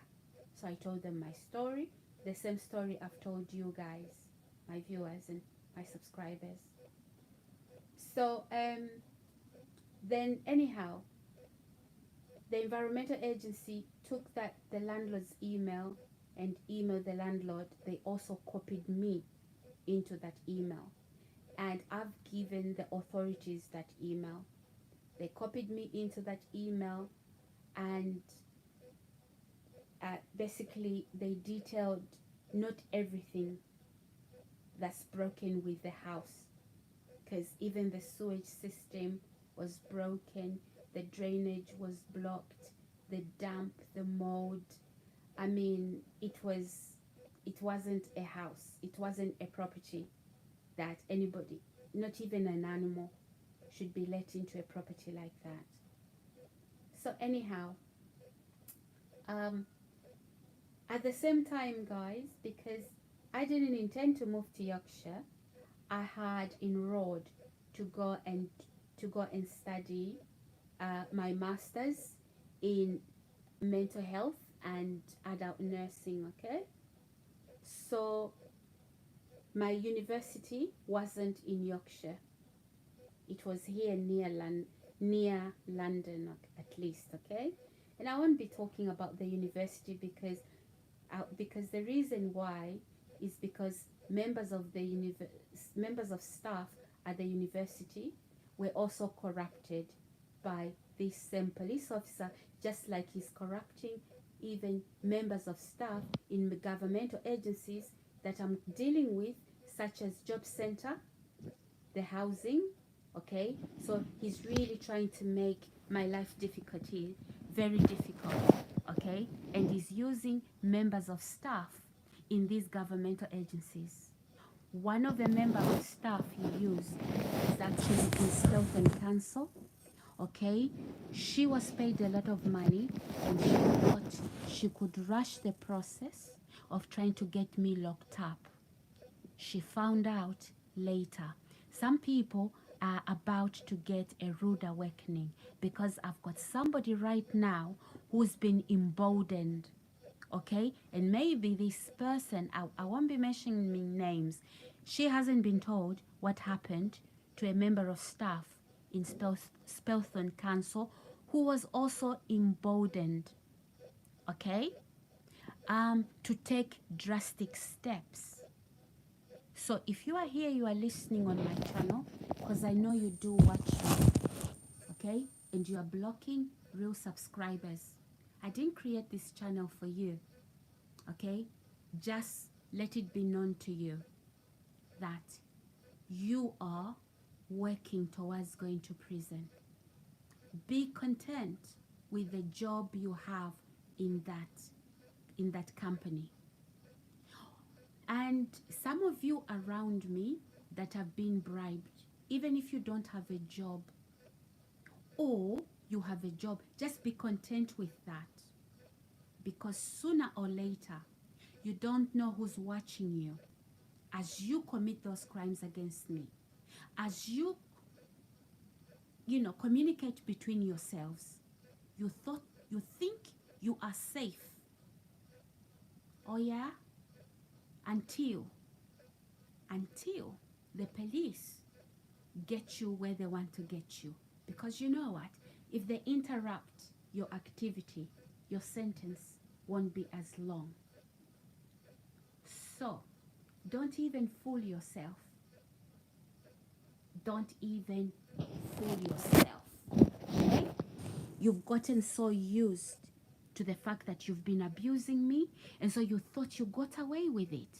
That's why you are leaving these messages that it's almost funny. Really? Oh yeah? That is what everybody who ends up in prison, that is how they think. They think it's funny until they realize that, oh, they were being watched. Okay? So guys, the environmental agency, after the environmental agency sent email to this landlord whom I hadn't met, I asked the landlord to come and meet me so we can talk about the house. He refused. He seemed to know everything about me. He was telling me he knew about my ex-husband. He was telling me he knew about the police officer who assaulted me. And his name was Hayden Brittle. That's his name. And the estate agent I was given was Cedar. And apparently Cedar was either in Bradford or in Leeds, because one of the criminals involved, her name, the one that opened the door for me to view the property, she said she was from Cedar. Her name is Nicola Goodenough. And a few months after I arrived, I think she went to jail. Okay, I don't know what other criminal offenses she was committing. Guys, subscribe, like, and share. So, the Bexley Council put me in the hands of these criminals because a police officer had instructed them to do so. Okay? And they shipped me to, what do you call it? They shipped me to Yorkshire, where I wasn't going to come out alive. All right? So, after my landlord, the one that I hadn't met, after he received the red acted report from the environmental agency to describe the defects to the property, okay, that he was renting out to me, he started to phone me. And he told me clearly that he was going to put me in a mental institution with or without a condition. Those were his threats, guys. I recorded him. Don't worry, guys. Very soon, you'll be listening to those threats on social media. Okay? Yeah, I will connect this. I will connect the men's social media. And I've got millions there. Okay? I've got millions there. So some of you guys, be very careful with all the information you are emailing me, all the messages you are leaving on whatever platform. That would be used against you, because those are crimes. Okay? And don't pretend that I'm pretending to be there's something I'm doing wrong. I'm not. Whatever, however, how much money you've been paid, trust me, you won't enjoy that money. If I were you, I would walk out of that bribery criminal activity. Just be content you have a job. So guys, I digress. As I was saying, as soon as the landlord received the report from the council describing the defects to the property, he started to call me, abusing me, telling me that he was going to harm me and that nobody would be able to help me, okay, guys? And that he was going to put me in a mental institution with or without a condition if I don't stop, if I don't retract my statement. Okay? So, yeah. He mentioned he knew my ex-husband. He mentioned he knew the police officers that assaulted me. And he was laughing like, you know, like they are leaving comments on my phone to say that it's almost funny. They are nervous. They are nervous because they never thought I would start to talk about what they've done to me. I'm not ashamed. I didn't do that to myself. Somebody did it to me. Okay? So why should I carry the shame? Let's talk about this, guys, okay? I'm bringing awareness, okay? Never conceal abuse, okay? Because you end up dead, right? Talk about it. Talk about it, and that's why I'm here. You don't know how many other lives you are going to save by bringing these abuses into the open. So even if you don't talk about it, you are being abused, right? Somebody's actively trying to kill you. Okay? And if you talk about it, why would you fear? If you talk about it, he's going to kill you. Well, he's trying to kill you before you even talk about it. So you might as well talk about it, right? Exactly. Never conceal abuse, guys. And those of you who jump on bandwagons when you don't know the real story, okay, if you are innocent, you better listen to this. Those of you who take bribery, that money is gonna choke you. Anything you buy with that money it's going to break and it's going to cause you a lot of trouble. If it's a car, it's going to crash and it's going to put you and your loved ones in danger. Don't play. Don't play. Just give that money back to whoever is bribing you. Because you can laugh. You can sit in those, in those wherever and start to laugh. Okay? It's laugh now, pay later. You understand that? Okay. So, because behind the bribery money you are receiving, right? There is the abuse of another. Where is your moral compass? Where is your moral compass? Right? So guys, let's proceed anyway. So, yeah, after the environmental agency, emailed this landlord, he started to threaten how he was going to murder me. I would have men, when I'm sleeping at night, knocking on my door. At night, some of them threatening that they were going to pour petrol in my house and set it on fire. A lot of threats, guys. Anyway, this particular landlord apparently knew I was enrolled in university, and he threatened me, phoned. He said, I know you are going to university. Just a few days when I moved into that property. I don't even know who told him, but I think I do. And he says, I'm going to get you withdrawn from your studies. Okay? Guys, even the university, the place I got in university, I'm telling you that even before I arrived at that university, this police officer had already infiltrated it. Let's proceed. So, whilst this was going on, okay, I sat a meeting with Durham Police at Durham Police Station, and they advised me to go back to Bexley, and saying Bexley have not fulfilled their duty, in that the property they housed me in, it was an abandoned property. It was in disrepair. So to go back to Bexley, because also I was being targeted, having reported the disrepair to the house. So even the letters say the police and victim support, they suspected that it was the landlord. Okay?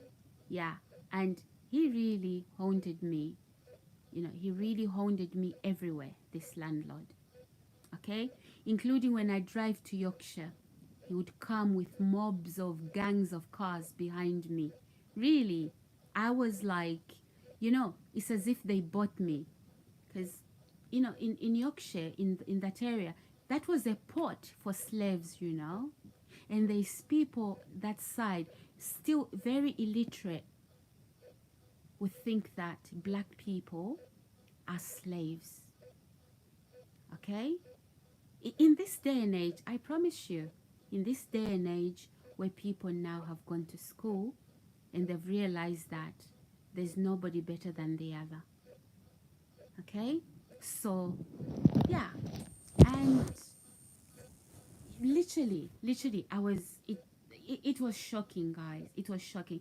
And even my dad, when I spoke to my dad, when I was telling him that, especially when I have a bang on the door at 3 a.m., my dad asked me, say, Sarah, how did you end up there?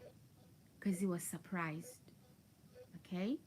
And he did ask intelligent questions because my dad, okay, has worked in housing. Okay? He has worked in housing here in the UK. Okay? For a long time. For a long time. My dad has just recently stopped working during the lockdowns. Okay? That is when my dad really stopped working. But he's worked in housing for such a long time. So none of you knew all of this information about me, right? You thought I was some African who, I don't know, I just landed in the UK. Oh, you have an accent. You don't even know me. You don't even know my full family. You just grab my phone number. My kids are young. Leave them alone. My kids don't even know anything about me. Okay? So don't bother them. You are adults. You are in your 60s. You are in your 40s. I mean, what are you doing with my children? Trying to harass them, threaten them. What's wrong with you guys? You know your racism is mental illness. That is why these hospitals are full of mental wards. Because your behaviors, guys, right? They are out of this world. Yes, this is why you end up getting sectioned. Because you know what? I've never lived in environments like that. Because your behavior is so erratic towards other people. And if this is what you do to each other, indeed, that's why we have these mental hospitals. But I don't belong to that sort of culture. Okay? I don't belong to a set or group of people with amount of cruelty like that. Yeah, if you're going to be cruel like that, then they brand it as schizophrenia. My kids don't know anything about me. They've grown up in this country. They don't know. All they know is what you know. You don't know me. Okay? And stop looking for my relatives, trying to find who I have and who I do not have. My relatives know you are looking for them. And some of them you've bribed and paid. They've told me already. So I'm not guessing. I'm not hallucinating. You understand that? So if you are here, you better listen carefully. Because you are here to listen into what I know. I may not even say everything I know. Some of you, your name is just going to appear on TV one of these days. All those insurance you've taken in my name. Taking insurance in my name and then wanting to kill me. You've cashed on, right? Wanting to kill me, saying I'm dead. So what dead bodies did you have when you cashed in my name to say I'm dead? It's so sad. So guys, never conceal crimes like this. Because this is what we call a criminal syndicate. Anyway, I've just gone ahead of myself. As you can see, it's a long story. Okay? Now, guys, I then spoke to Durham Police and Victim Support. They said, no, Sarah, you better go back to Bexley because now you are being targeted here. And we believe it could be your landlord. So they gave me a letter, and I've provided this letter to Spelthorne Council and to Bexley Council to rehouse me. The police, I went with my furniture, guys. Everything I own is in Durham. All my furniture, all my clothes, even baby picture, my kids' baby pictures, everything is still with that landlord, that police officer. He has my things, guys. And Mr. Yet, you think it's funny? I'm sure you are the one back on here. So you think it's funny that a police officer should have my belongings, pretending to be a landlord? If you don't get paid well, get a better job. Police job isn't there. You don't join the police force to commit crimes. You're supposed to combat crime, right? I didn't put you in the force. I didn't. All right? And I didn't commit any crimes. I've never been a criminal before, and I do not have a criminal record. just to set the record straight. And you've been digging high and low, some of you, to try and find what crimes I have. You found none. Some of you were even trying to find out, have I committed crimes in the past? To see where they are loopholes, things you can use against me and attach me to. You found none. You've tried to go through the healthcare to find what sort of illnesses you think you can attach me to. You found none. The one you wanted is mental health. It's not my portion. It is yours if you're going to be taking drugs and alcohol. Those things are depressants. Those things are going to alter your mental health. Seriously, we are not on the same, we are not singing from the same hymn sheet. I've never experienced alcoholism and drug addictions. That's what you've put in your blood. That's what circulated in your system. I've never. So don't judge me by your standards. Don't judge me by your conditions that you brought on yourself. We are a we are a drug culture in this country. And that drug culture, as a result, we have a whole system with mental health. How are you going to abuse drugs and alcohol and think that you are going to be a sane man or woman? And then you look at me, you try to what? To associate me with drugs and alcohol? On what grounds? Have we sat in the pub to drink beer together? Have we smoked drugs or, taken pills or injections, whatever? However you do your drugs, have I been a part of that? Or have you caught me doing that? Never. So I can tell you, all those statements you were making about me, you were talking about yourself. That's not how I grew up. And anybody you ask that know me, I'm not from a culture like that. How dare? Do you see? You just assumed. And your lies don't match up. You were telling people in the same culture as you, in the same environment as you, that understand that. But then, you have no understanding of who I am, that I've never even touched drugs and alcohol. So how can you ask yourselves, how can she not have touched alcohol or drugs? Not even a criminal record. Yeah.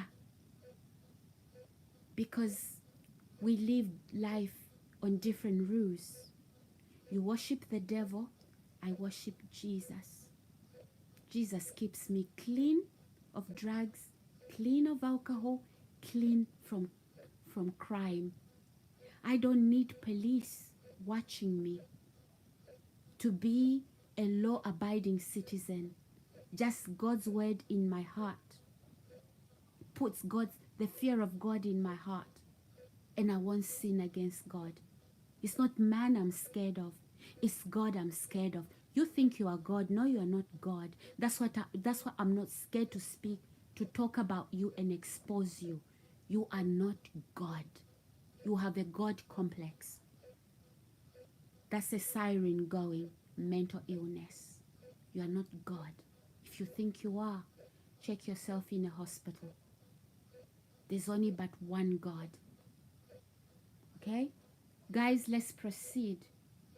So, the Durham police and victim support sent me back to Bexley to be properly rehoused. Obviously, that police officer, he thought he was high and mighty, and he blocked my housing application. I've got all the emails that I sent to Bexley. I even went there in person. they didn't rehouse me. Okay, they didn't rehouse me. And guys, before I actually started uni, I had to go for induction, and so I drove all the way from Durham. Okay, and I was in a hotel. Somebody phoned the police and sent them to my hotel room to say that I was going to self-harm. And when the police arrived, I'd actually checked out. And guess what? I'd parked my car in the car park, and so I saw a police car parked on the entrance of the door, a main door, whilst I was coming out from the car park. I didn't know they had come for me because somebody had called them to say I was going to self-harm. Okay, who did this? The same police officer who had hacked into, who had falsely arrested me, and who had also falsely accused me to have assaulted him. Now, he was really making a mess. Okay, he was corrupting the system he's working under. He would pick up a mobile phone. He knew my whereabouts. And I haven't even spoken to reception. I haven't even spoken to anybody. Okay? And then I remember before this instance, before I even went to Durham, I was at work in Dorset. Somebody rang me from Dorset and said, there were, it was during COVID lockdown. This person who rang me, they said they were going to come and give me a COVID, what do you call it? Is it the booster?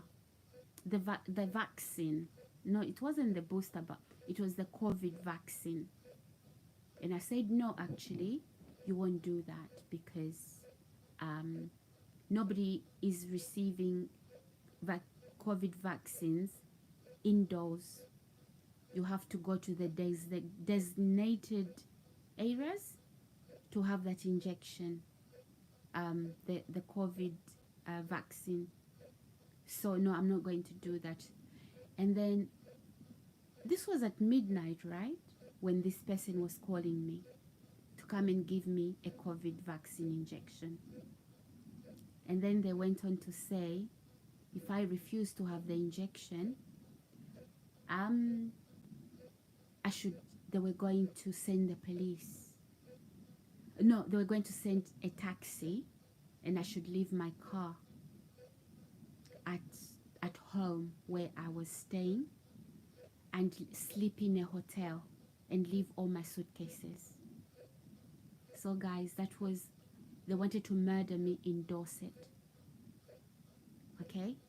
They wanted to murder me in Dorset and say my body was, maybe they were just going, I don't know the plan, and I won't speculate. That is why, so I have a car. Why are you sending me to a hotel?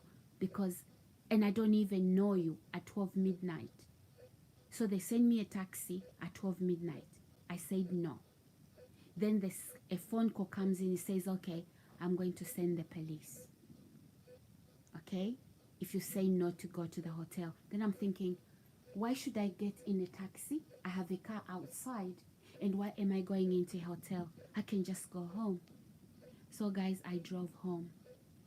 As soon as I arrived home on the 22nd, on the 23rd, on the 24th of January 2020, I had a missed call from the Metropolitan Police saying to me they had received a phone call, okay, from Surrey Police. Surrey Police, where I am right now, saying that a resident of Surrey had called Surrey Police to say that they were concerned about my welfare. And I'm thinking, what happened? Because I don't live in Surrey. And so what happened? Who's this person in Surrey? And what are they concerned about? So you see, guys, this particular police officer, I don't know whether he has links. He has links with Surrey. I don't know whether he once worked in Surrey and then moved to Orpington Police Station. I don't know. But there could be a connection there. Okay? I won't speculate. So these are some of the messy things that he has tried, that has happened to me. Okay? Now, let's proceed. So before, guys, before I went to the Bexley Council, at the same time, I was enrolled in university. I had to do my induction and I started university. As soon as I went to university, I informed my university, right? Because I was driving from Yorkshire to somewhere near London, okay? Where this university is. Okay, I'll say in Reading, guys. It's in Reading, okay? And I was driving from London, from Yorkshire to Reading, okay? Because I had no plans. I'd enrolled in university before being moved to Yorkshire. So if I knew I was going to be moved to Yorkshire, I wasn't going to pick that university. I would have picked a university in Yorkshire. So then I approached the university, right, for housing, for student accommodation. I was turned down. As soon as I was turned down, this landlord I haven't met, and I believe it's the same police officer, he calls me, he says, "Oh, you applied for student accommodation. I told them not to give you. I told you I ran the world." Guys, literally, everything I do, he seems to know. And he puts blocks on it. And when he puts blocks on it, he phones me to say I'm the one who stopped that. Can you see, guys, how crazy this individual is? Okay, let's proceed, guys. There's no need to be scared, and I'm not ashamed. I didn't abuse myself. I didn't do these things to myself. I didn't deserve it. So I'm not ashamed. Abuser, okay? If you thought I feel ashamed about the things that you are doing to me, I don't. You feel ashamed, you are hiding. That's why you come on my channel with ghost accounts, okay? Or you just go silent. You're just listening. What is she going to say? Okay?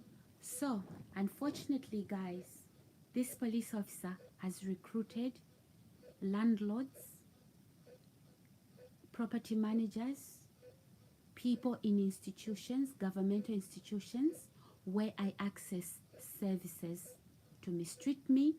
And some of you the people that have been recruited, I know that you watch my channel. I know that you are listening. Okay? Beware. Beware, because the real police officers are watching. All right? And they are watching.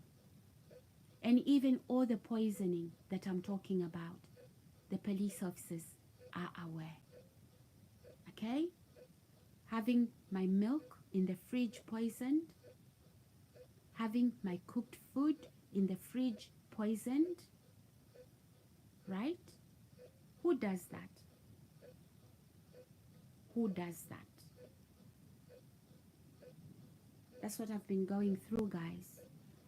Again, I repeat, I don't have any underlying diseases that are causing me any illness. I don't have diabetes. I don't have blood pressure. I don't have cholesterol. I don't have heart problems. I don't have any of that. Okay? I don't take any blood pressure medication. I'm not diabetic. Nothing like that. Okay? And so I shouldn't die a mysterious death. I was being poisoned slowly. Okay? To die a slow death. Okay? Let me proceed, guys. Your secrets, they're not secrets, my friend. Your secrets are out there. I don't care. Even if you can see me right now as I speak. Okay? Because that's how you track me. I mean so much to you guys. You don't sleep. It's not me you're gonna have 6 feet down under. I'll live to an old ripe age. It's not me you're gonna take out. Impossible. Okay? So guys, beware. I know this is a strange story. Yes, there's strange people in this world. There is strange people in this world that when you start to repeat the crimes that people are committing, you wonder if it's true. Maybe go online. Okay? Listen to the Didi story. Combs Didi. Sean Didi. Okay? Probably you will understand. Alright? If this is too much for you to handle, try and listen to the Didi story. Would you believe that's true? Okay? Would you believe that all those powerful people that are behind the abuse, sex trafficking and human trafficking of people, and all those underground, you know what I'm talking about.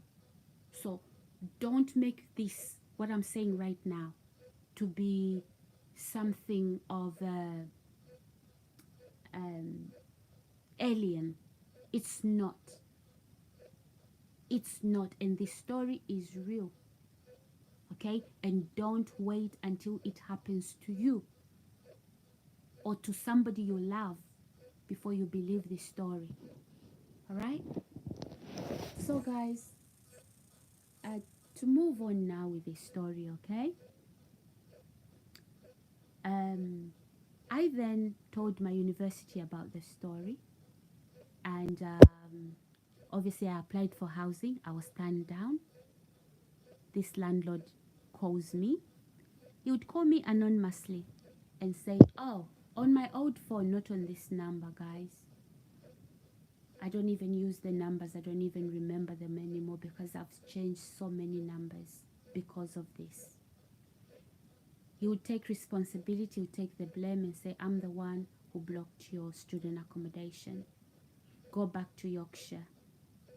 So guys, I was actually this guy's amusement, and apparently there was claims that he used to watch me on CCTV, on a camera in my accommodation. Okay? So each time I would leave Yorkshire, he would get very angry. He wanted me back because when I'm at home, he has me on his screen.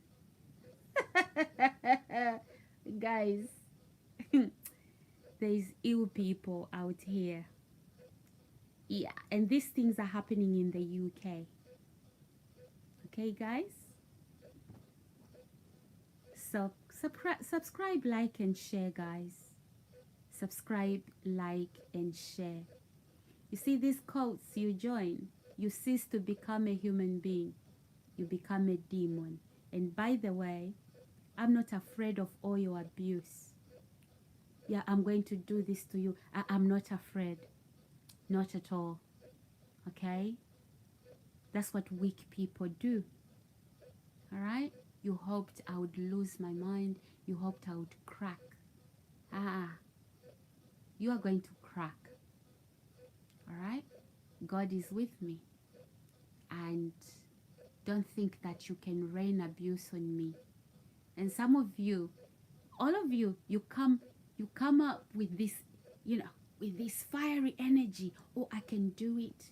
I can stop her benefits. So she goes on the street. Oh yeah? I can poison her if she moves into my home for housing. Oh yeah? Some of you are learning hard lessons. And some of you will learn. Okay? Subscribe, like, and share. Some of you, my viewers, you are wondering what I'm talking about, but the people that are on this channel who thought I created this channel for them, okay? They know what I'm talking about. So guys, I eventually, after I explained to my university that I approached, student affairs and the dean, to say, basically, to tell them my situation.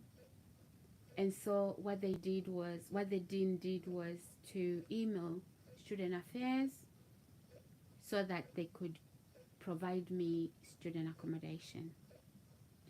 Guys, and as soon as I got into that student accommodation, okay,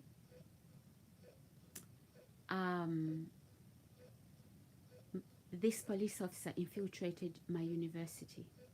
He bribed the dean.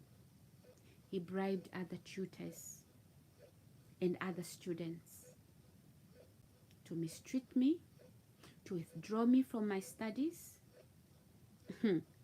Guys, money, the love of money, don't love money to that extent.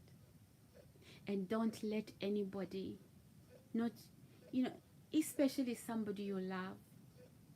You see, if somebody is going to want to be with you because of what you can provide, that's not love.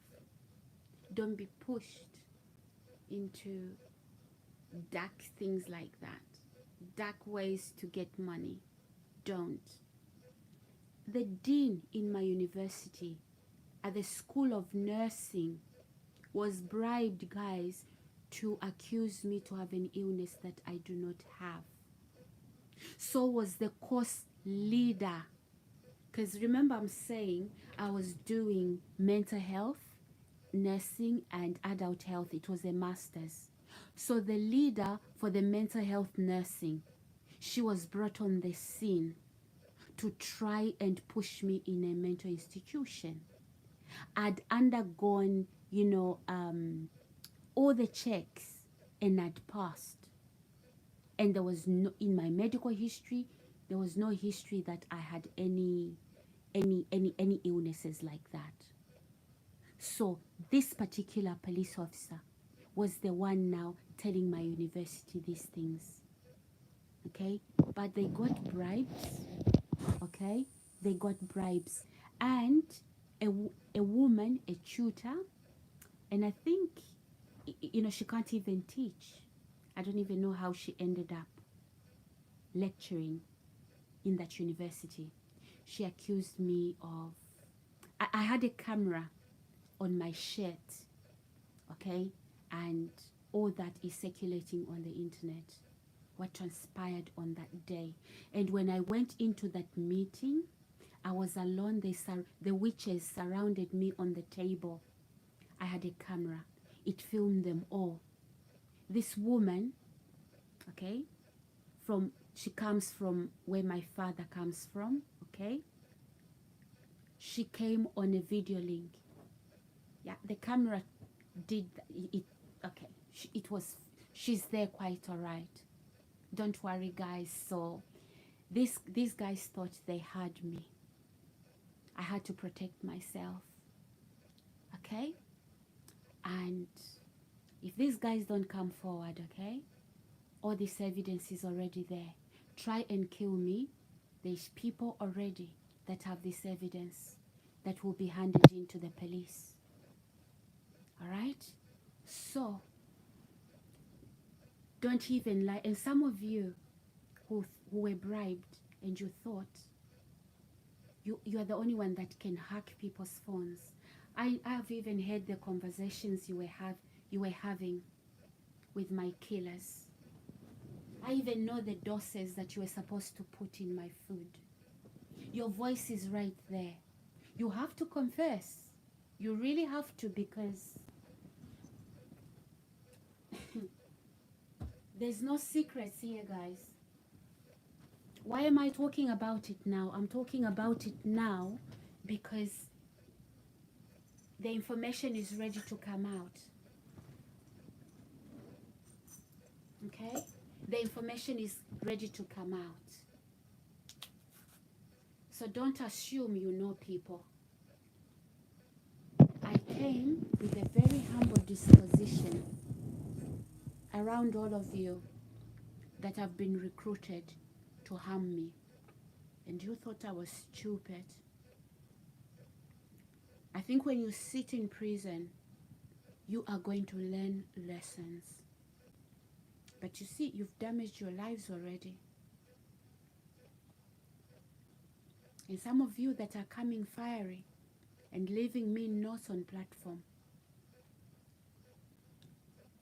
you have no idea.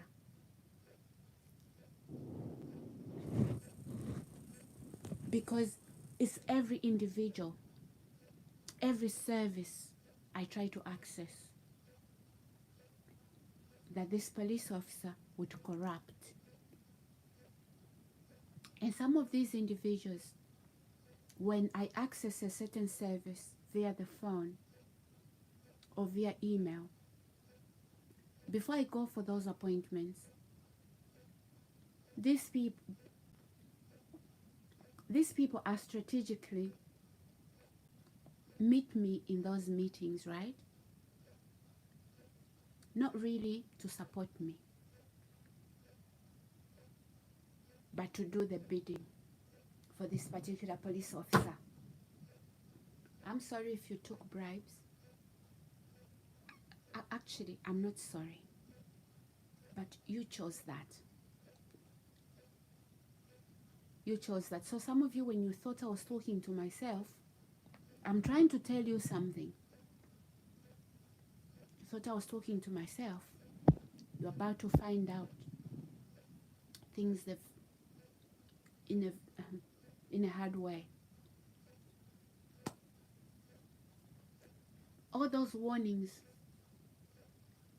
you didn't take heed. Going around people that know me, scandalizing my name, gossiping about me. So guys, let's proceed. Yeah, so people in this university, as I said, before I started university, obviously they have, I think all, when you're going to do nursing or medicine or, courses like that, even pharmacy, you have to undergo checks like that, okay? So I passed all of that. So this particular police officer infiltrated my university and, he colluded with the dean in my university at the School of Nursing and Midwifery in my university. And the dean, right, took bribery. She took bribery. And she wrote an email. They've deleted that email from my gadgets. So they've been watching me, guys. These guys are cruel. These guys are cold-blooded. You wonder if some people are even human. So, yeah, that's what happened. Before I was withdrawn from my studies, I was placed in student accommodation. Not in Reading, where my campus was. I was placed in student accommodation in Wembley. Okay? And yet, my university my campus is in Reading. And I say to to the university, but my campus is in Reading. Why can't I have accommodation in Reading? Why the dean said, Sarah, this is better than you driving to Yorkshire. You driving from London to Reading, it's closer, right? Then there was delays on my student funding, which again, the same landlord who we all know by now is that police officer renting me a house, an abandoned property that's not even his, in disrepair. Okay?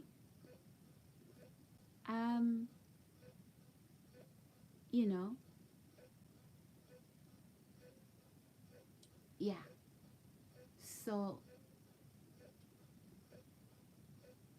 guys, it is a long story and it is disheartening, but the whole point is, guys, I have survived it.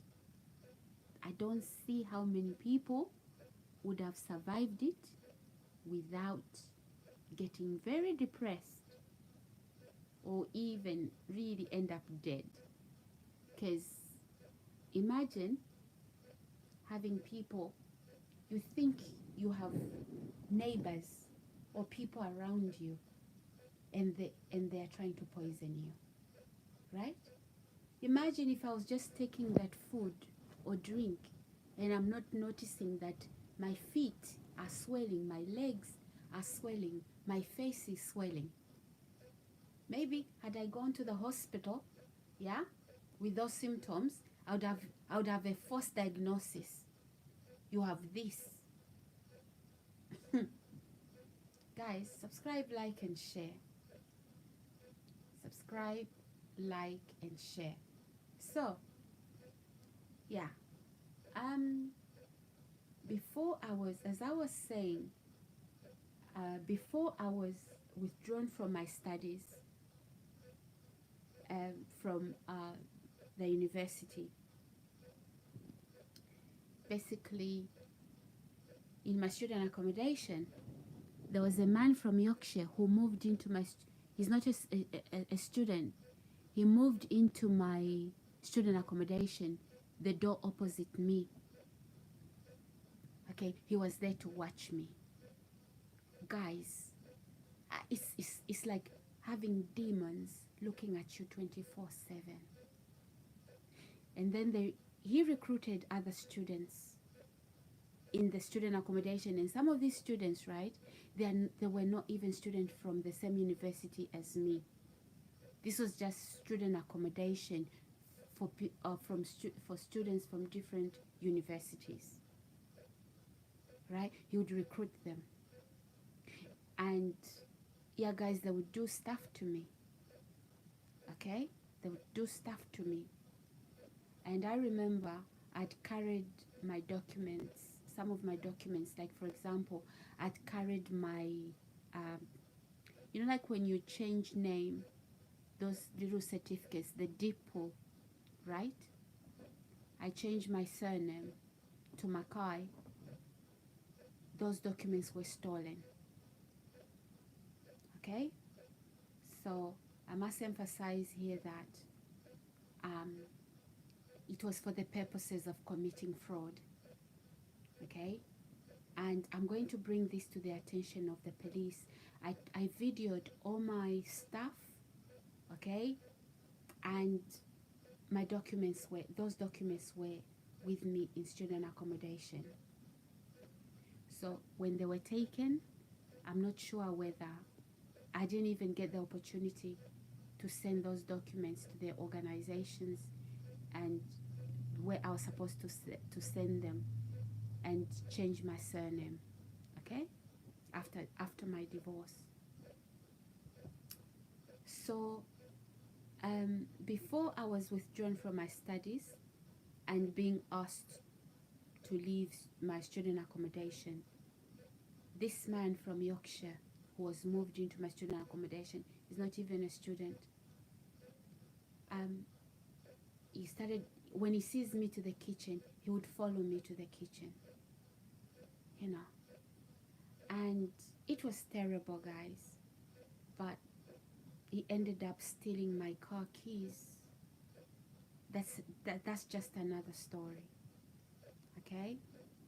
And then I had to report my car stolen, all of that, okay? I won't major onto that, but that is how he was after my car. He really envied my life.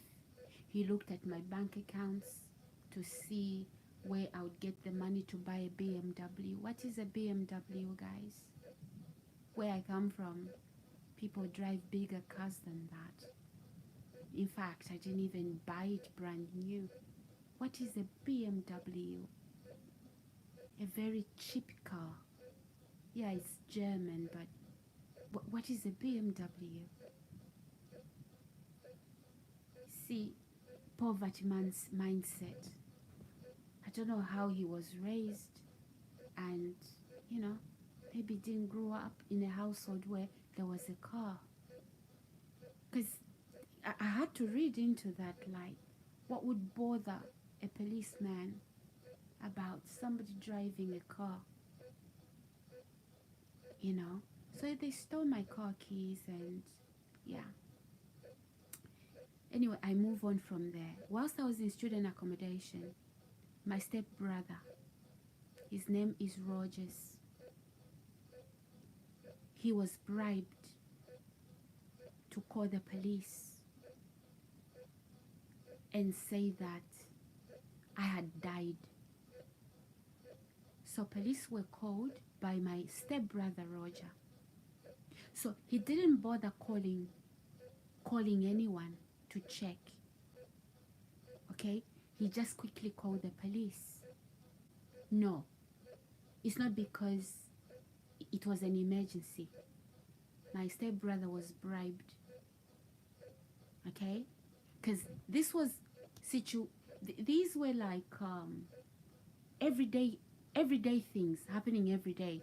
It's like having breakfast, dinner, and lunch every day, right? That's what you do every day. So these sort of problems to me was like breakfast, dinner, lunch. If it's not that, it's the other. That is how messy this individual is. Oh my God, I can imagine. He's very sick, because to do that on that level, no, there must be something seriously wrong. You can tell I'm even having difficulty trying to explain this situation, because it's crazy. So my stepbrother phoned the police to say I had harmed myself. The police, when they came, it was, I think, Saturday. I think it must have been Saturday or my day off. I was actually in the shower. So when they knocked the door, I didn't hear them. They let themselves in and they started to call. And that is when I said, who is it? So they came, they said it's the police. So I came out and they said, we are here for your welfare. I said, what about my welfare? And they said to me, oh, your brother Rogers said that you had harmed yourself. And I'm like, me? Rogers? I haven't seen Rogers in years. I don't have a relationship with Rogers. I don't. I've never really been around Rogers. Okay, so I don't even know him that well. So Rogers had been bribed. Okay, guys, and this is a stepbrother of mine. Let's continue.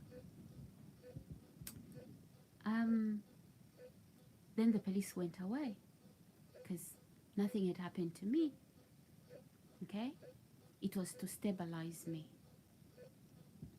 And in fact, before then, this landlord, because I was in university, he called the police. He said I was missing. I was receiving calls from the police that, oh, you are missing in Yorkshire. And I'm like, no, I'm not missing.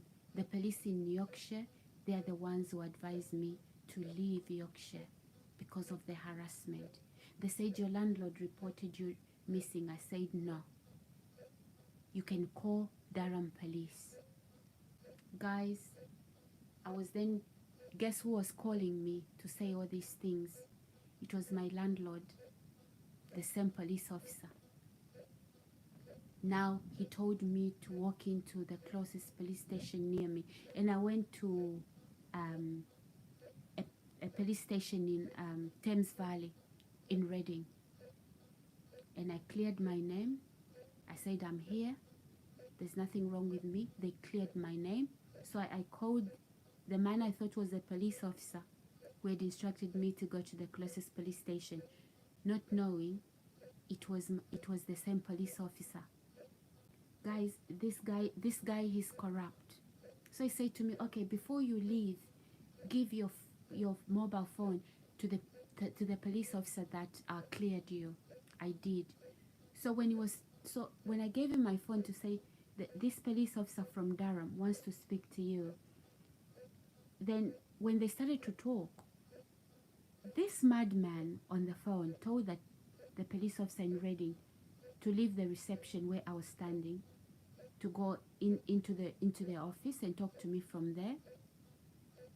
By the time he came out, he'd been told that I'd run out of a psychiatric hospital and to hold me against my will. So the police comes out, says, oh Sarah, I know I've cleared you, but I won't let you go. Then I'm like, why?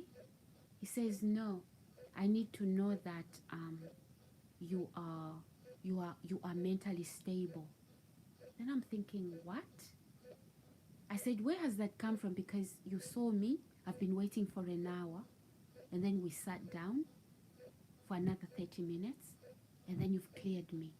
And then I called the police officer who rang me in Durham, okay, to say, after I'm done with you, to call him. Now you've spoken to him, and now he's told you that.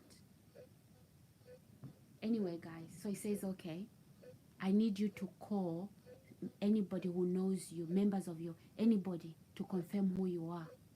So this guy, he was watching me in Durham. He thought I was by myself. So he thought I didn't have any relatives, guys. Even up to today, this group, they think I don't have anyone. There's people who've been recruited in this. Some of them from agencies that I'm using, right? Because I've decided I'm not talking to anyone. So those people that I'm trusting, they're the ones that are being bribed now. Okay? And some of them are even asking to check. They're studying me to check if I have a... It's corrupt, guys. It is corrupt. So wherever you're watching me from, I'm in the UK. This abuse is taking place in the UK. Okay, guys? So, anyway, this police officer in Thames Valley, he left the police station because I'd parked my car at the university on the roof. That's where I used to park my car. So you followed me.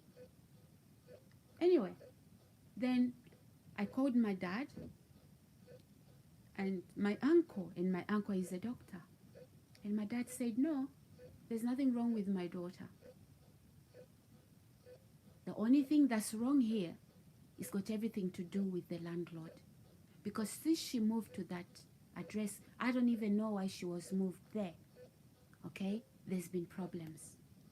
That is when that police officer let me go. Because, you know, they were saying all kinds of things. They didn't even want me to talk about the fact that I'd been threatened with cult violence. They brought in this other man, I think he's one of the occultists, to say, oh, why are you talking about these things? Because of the things you are talking about, trying to shut me up, trying to silence me.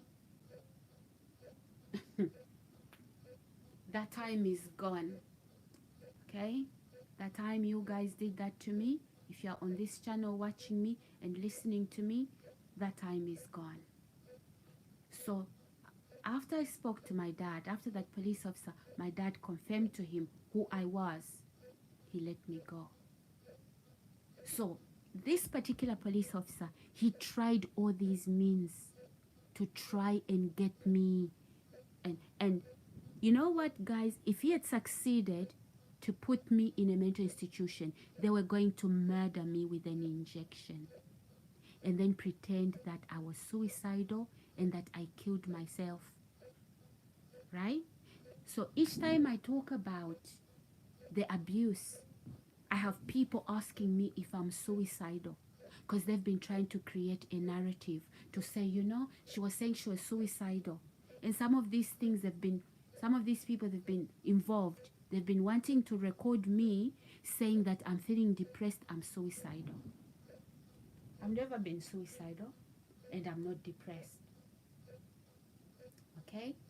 So guys, and then that is when, anyway, those are some of the things that happened. But eventually, after I was withdrawn, he got me withdrawn from my studies, okay?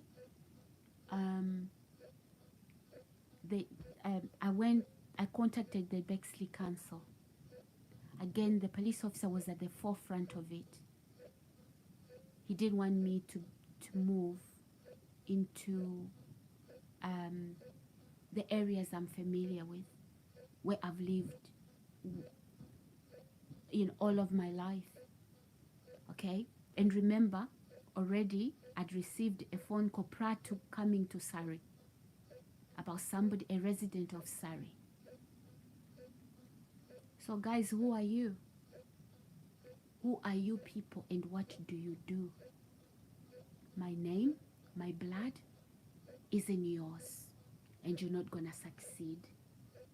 Not with fake allegations that I had an illness in the mental health area that I don't have. That's not going to happen. All right? You're not going to use that. So guys, and also to discredit me as a, credible witness. You've wanted to use a mental health card. Right? So guys, yeah, as soon as I was withdrawn from university, I was now being forced on the streets, to move on the streets. You know, you don't put anybody out here on the streets, right? Yeah.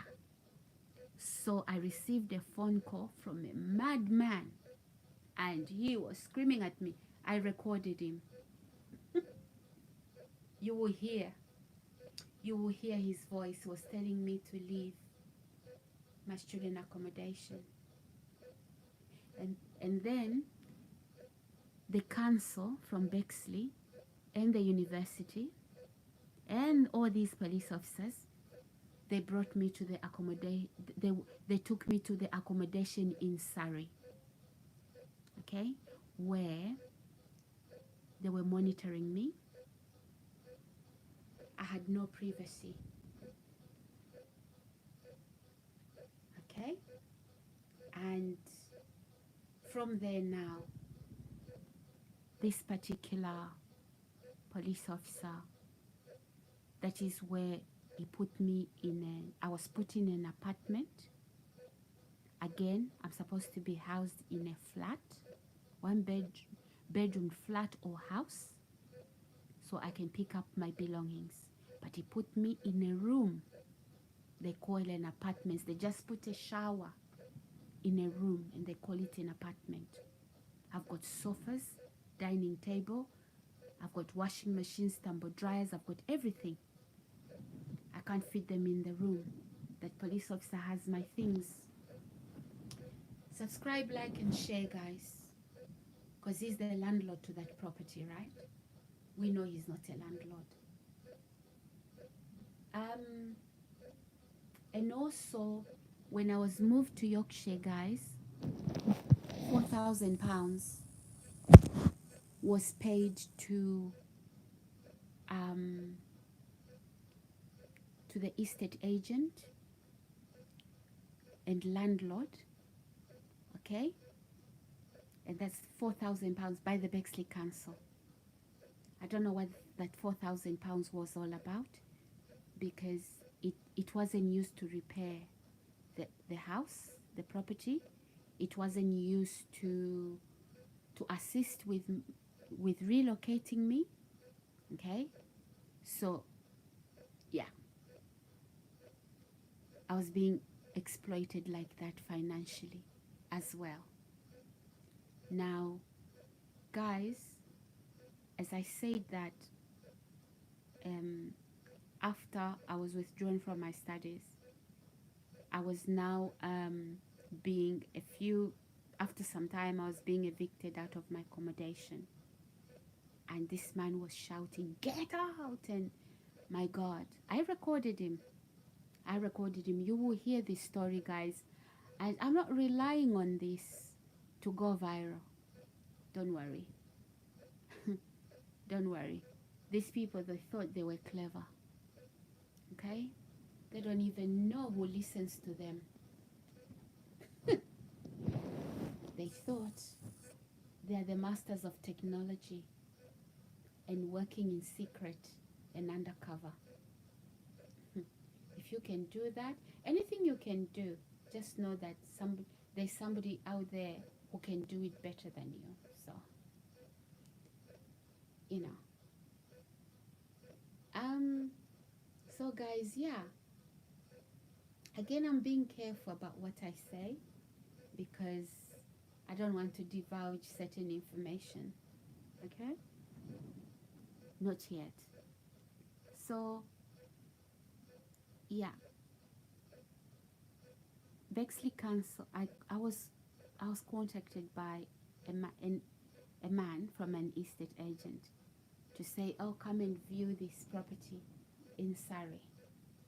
And I'm like, "Okay, fine."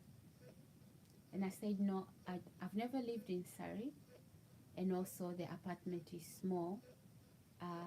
I'm looking for, it's the 1-bedroom house or flat that the council are housing me in, and not an apartment." Again, I was forced into that accommodation to either take it, or that my housing application, my housing would be, my housing application would be withdrawn. That is how I was forced in the criminal environment. So guys, I will proceed with this story in my next video, where I'm going to be talking about the abuse that started to occur from September 2022 until current. Okay, so this abuse intensified in a criminal environment. So all these men were coming from the prisons, and the property is run by a gang of drug lords. Okay, so all this accommodation issue, no, they traffic human beings, they traffic drugs, and they wanted to traffic me. Okay, guys, and they wanted to deem me as mentally unstable. Guys, I can't get into detail right now, but this police officer, he knew these people, okay, and he's the one who led me to Yorkshire and then to Surrey. Okay, guys, keep your eyes open, keep your ears on the ground, subscribe, like, and share, put the notification button on. I'll come on anytime to finish the story. And now you will hear about the gruesome things. Guys, I was human trafficked, held against my will. Okay? And even in recent days, poisoned in my food and drink. Okay? And because remember, some of you, if you've listened to when I've tried to talk about these issues in the past, where when I was moved to this accommodation in Surrey, in Staines, they were supposed to kidnap me. How do I know this? Because some of the people that were recruited to watch me and harass me, they were drug addicts and alcoholics and criminals from the justice system. They spoke up while high on drugs and, and drunk with alcohol. So I leave this story here now, and then this is part 1. In my next video, okay, we continue part 3. Sorry, part 2. Guys, I will come live later, maybe not today. Just put the notification button on if you've already subscribed. If you haven't subscribed, subscribe and put the notification button on, because you don't want to miss part 2. All right, guys, I'm doing this to bring awareness, and I won't conceal the fact that I've had police officers, members of staff in 2 councils, 2 councils, Bexley and Spelton Council, getting me poisoned. Well, it's the that police officer involved, right? He's the one who's orchestrating all of this. So subscribe, like, and share. And yeah, all right, guys, I'll talk to you later. See ya. Enjoy your day. Bye for now, and thanks for listening. Thanks for your subscribes and thanks for your shares. Bye.